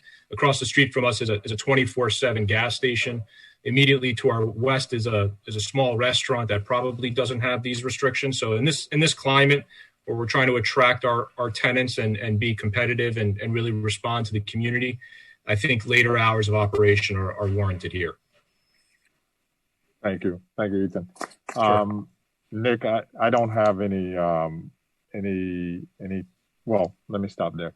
Let me go ahead and disclose for myself that I have met with the applicant, Matisse Cohen, on this item and have heard or seen some of the presentation. Thank you, Mr. Chairman. Do any other board members have any ex parte communications to disclose? No. No disclosures here. I had a phone conversation with Mr. Cohen. Thank you. All right. So, uh-oh. I have phones ringing over here. So with that, to Mr. Cohen and his team, I look forward to seeing something like this built. I'm very impressed with the overall design, which I have a little bit more familiarity with because I've seen it before. But let me turn it over to the other board members, but I will just say, very, very good design, way to take into account the existing context, the waterway, view corridors, all the things there. I love the little box structures in the understory. But anyway, I'll stop there and let me turn it over to the rest of my board members. I didn't understand the distinction between, either it's over 50,000 square feet and it's probably before us. Does the applicant not accept the fact that this should be here? Is that why he qualified the issue of our being able to look at this project? No, we do. We absolutely do. What I was trying to explain was that when we think of the square footage of a building, we usually think of the enclosed spaces and from an operational perspective, the size of the building. What's very, very unique here in this application, this is something we worked through with city staff, is by virtue the parking area on the ground floor, which as you saw in the images is basically a pass-through area, open on the sides. It's exposed. It's outdoor space. But that parking area that we are essentially voluntarily providing, those 10 spaces as well as the breezeway and the pass-through, that is what puts us over the 50,000 square feet. It's not the commercial space and it's not the residential space that puts us over the 50,000. So I just wanted to frame the narrative of what we're talking about. But we do acknowledge that that's the, yeah. Yeah, I understand. You're not disclaiming the fact that it's a project that would be within the code definitions of 50,000 square feet. Is that fair? Say that one more time. This is not an attempt to say that the project does not fall within the code definitions of 50,000. No. The FAR is, I think, 38,000, and staff has taken the position it's 54,000 of gross, and that's not objectionable. Okay, thank you. I have one other thing. I think the idea. First of all, I live in the area. I live on Bay Drive, and my sister lives in the King Cole, which is a larger building at the corner there, and the neighborhood has improved somewhat over the years, and I will look forward to discussing this issue because it has particular interest to me. As having served on the Historic Preservation Board for 6 years, so I'm very sensitive to the features of the building, and as Matisse knows, I'm a kind of I wouldn't classify myself as an old fogey because I haven't traditionally just opposed projects based on there being new or different. And I always remember that when William Carey, when I first served on the Historic Preservation Board, said that good architecture should be of its time. I would like to see some additional renderings of the building.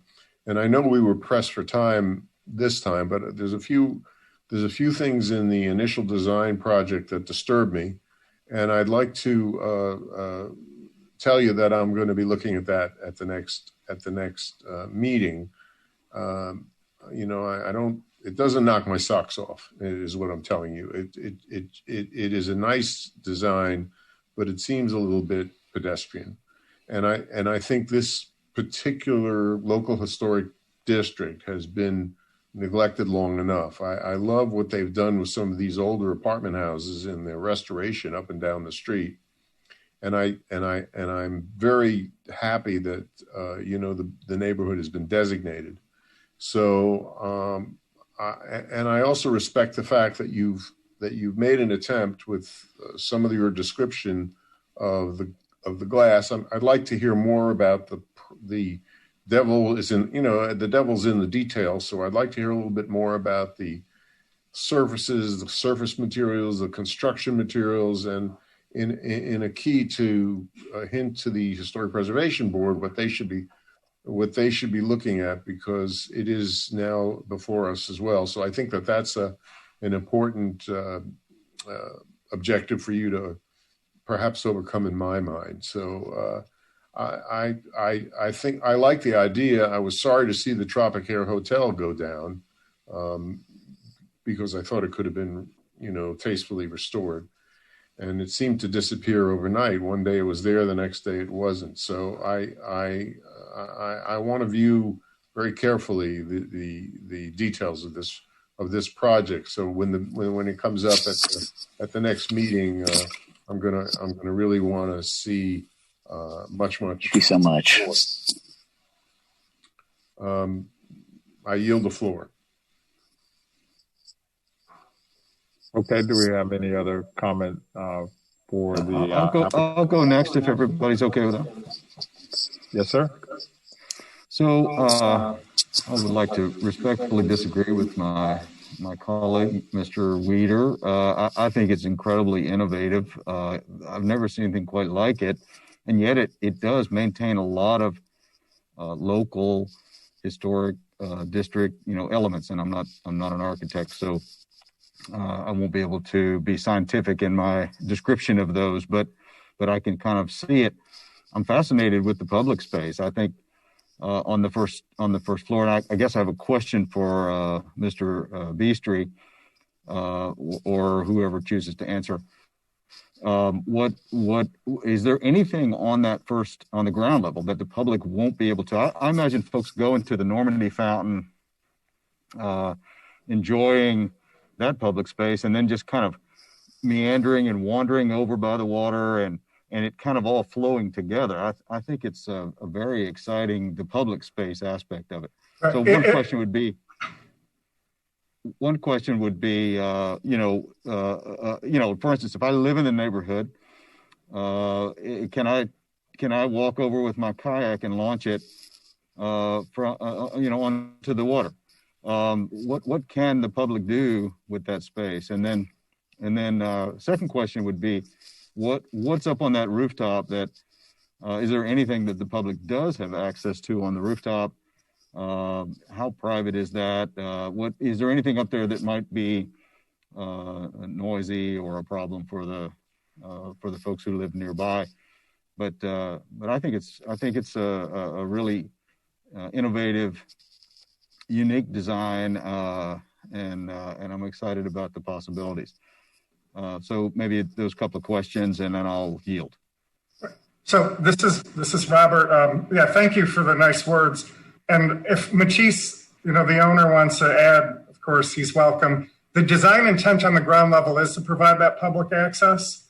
Other than things like the lobby and such, there is proposed to be a retail space that is on the northeast side, which is adjacent to that water opening. That might be a cafe or a restaurant. That's not determined.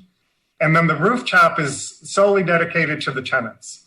It's just a pool. It might have an outdoor bath or, an upper level bathroom that hasn't been laid out yet. But the idea is that it's private. There's no public access.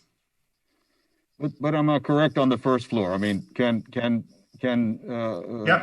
folks who live nearby visualize that as public space, just like the Normandy Fountain space is a public space? Yeah, that's the design intent. Yep. But is it public space? Yes, if I can interject for a second, the ground floor and grade is really to embrace all of the activity and the planning that was put into making the Normandy Fountain actually a plaza and turning it from a drive-by to an actual space where it can be really embraced by the whole community. We are embracing that concept and expanding it also to the waterway. So if any of you are familiar with the Blue Way master plan and the kayak launches, that two of them have been already installed in North Beach, one on 81st Street, one on 73rd Street, is to expand that also on our private property and to invite the neighborhood, the people living on Bay Drive in that area, to actually have that walkway, as you can see on the south border of our property. We've identified a walkway not only through the underbelly of the building, but onto the side of the building, so that people can access the waterway, and make that part of, as there are activities at the fountain, people can actually find themselves later on having dinner or coffee or whatever it may be underneath this property at the waterway. And how much of the landscape that's shown in the renderings? I mean, there was some, I don't know if it was Mr. Wasserman or Mr. Beastry that said something about the landscaping is yet to be, I know there's a little bit of artist license with what's being shown here now, but how lush and green, because that's the other thing that strikes me about the pedestrian level is just how much landscaping, how much green space or green look and feel that it has. How much of that do you have control over, and what's the kind of design criteria there? And so this is Robert. We have a plan. I'm sorry I didn't get to elaborate. There's a landscape plan that was at the back end of these slides. And the one thing I mentioned, I'm sorry to confuse, is that there is landscape. There are existing palm trees on the curved intersection corner. There's an island there. We would want to take that even further with possibly raised planters or other space that would help activate that corner. But that's something that we do not have control over. That is not part of our site. But certainly on our site, we have proposed a pretty detailed landscape plan that is in the submittal that was sent to you. Robert, yes. May I? And Matisse, how are you, man? Hi, David. Yeah, I'm not opposed to the project. Don't get me wrong. I think it's a great effort, but I'd love to see some renderings that are more precise concerning the contextuality of the project. And so, showing other buildings next to it and some, more detailed pictures. So, David, So David, first of all, thank you for your comments. At next month's Historic Preservation Board, of course, we will be going into that in much more depth, and I invite you to watch that hearing if you're so inclined. And of course, when we come back to this board for the CUP process, we're happy to go through that in depth as well. And I appreciate the sensitivity, and of course, knowing that not only that you've been a leader in the historic preservation, also a leader in our local community. I'm happy to provide more contextual examples, and I think that Bob has already done that, and you will see that in the HPB presentation. Regarding David, Michael Barano's comments. The landscaping that Bob referred to, the land that is owned by the city between the sewer pump and the bus stop is a buffer between our property and 71st Street. And we would like to work with the city to actually take that upon ourselves to landscape that and make that a added value for the city. In addition to the corner property that looks towards the fountain, which is the city's property as well. And we have a plan for that as well. But Once we have a plan approved from you guys and from the HPB, then we'll work with the city to figure out how to move that forward. Okay, thank you. Thank you, Mr. Fair enough. Cohen, Kareem Brantley. I'm going to let my comments stand. I do need to turn over the meeting to Mr. Milan, but look forward to having you and your team back in January. I really just think that you've done something here, and as you can continue to improve it, I look forward to visiting the built environment of this building. But with that, let me leave it there. And Mark, if you will be so kind, thank you so much. Sure. I know we're winding down, and before we complete, I want to wish everybody a happy holiday and a happy new year, and tell you all what a pleasure it is working with all of you. Same here. So just I don't think we're taking any public comment here, correct? This is just the presenting, and they're going to follow up next month. That's right. Okay. This was just a discussion so they could proceed as Tom had indicated. Yeah, just I'll put on the record. I'll just put on the record with the applicant that I think it's a wonderful project. It, it's that area needs kickstart. Something like this is terrific to start it. So thank you, and I apologize that today was a strange day with us not being able to get the proper amount of people here live at the convention center. So we apologize for the inconvenience to you, Matisse. I appreciate it. And Mark, because we lost quorum at the convention center, the effect of that is that the application has been automatically continued to January. So at that time, a full presentation will be made and a full public hearing before the application can be approved. When is this item coming up before the HPB? Tom or Rogelio, do you know? I believe it's the January. I think it's January 12th. I think DRB is January 5th and HPB is January 12th. Correct. That's correct. Is that going to be virtual also? Will it be? It'll be like this. Yeah. Hybrid. So you can watch it on TV, or correct. You can watch it on Zoom or regular MBTV. Nick, can I just ask something? What happened today, is this part of the record too? Because perhaps if we don't think there's going to be a lot of opposition to this thing, I'd hate for these guys to have to sort of repeat what they've done here. If this is part of the record that we can rely on, I would suggest that we could help streamline this and make it more efficient for Matisse and his team. Yeah, today's proceedings are definitely a part of the record. The only issue, obviously, is that the board couldn't take any official action today because there was no quorum. No, I get that. I get that. But yes, it is a part of the record. If there's not a lot of public pushback here, we could probably get through this pretty quickly, I think. But the other board members haven't seen the presentation. No, I understand. Yeah. We'll have to figure that out, I guess, David, next month then. Yeah, I actually kind of regret that Nick is not with us. I hope he's with us next month. I think this is something he would really relate to, and I don't want to speak for him, obviously, but this is innovative and unique, kind of like his work, and I think he'll really enjoy it.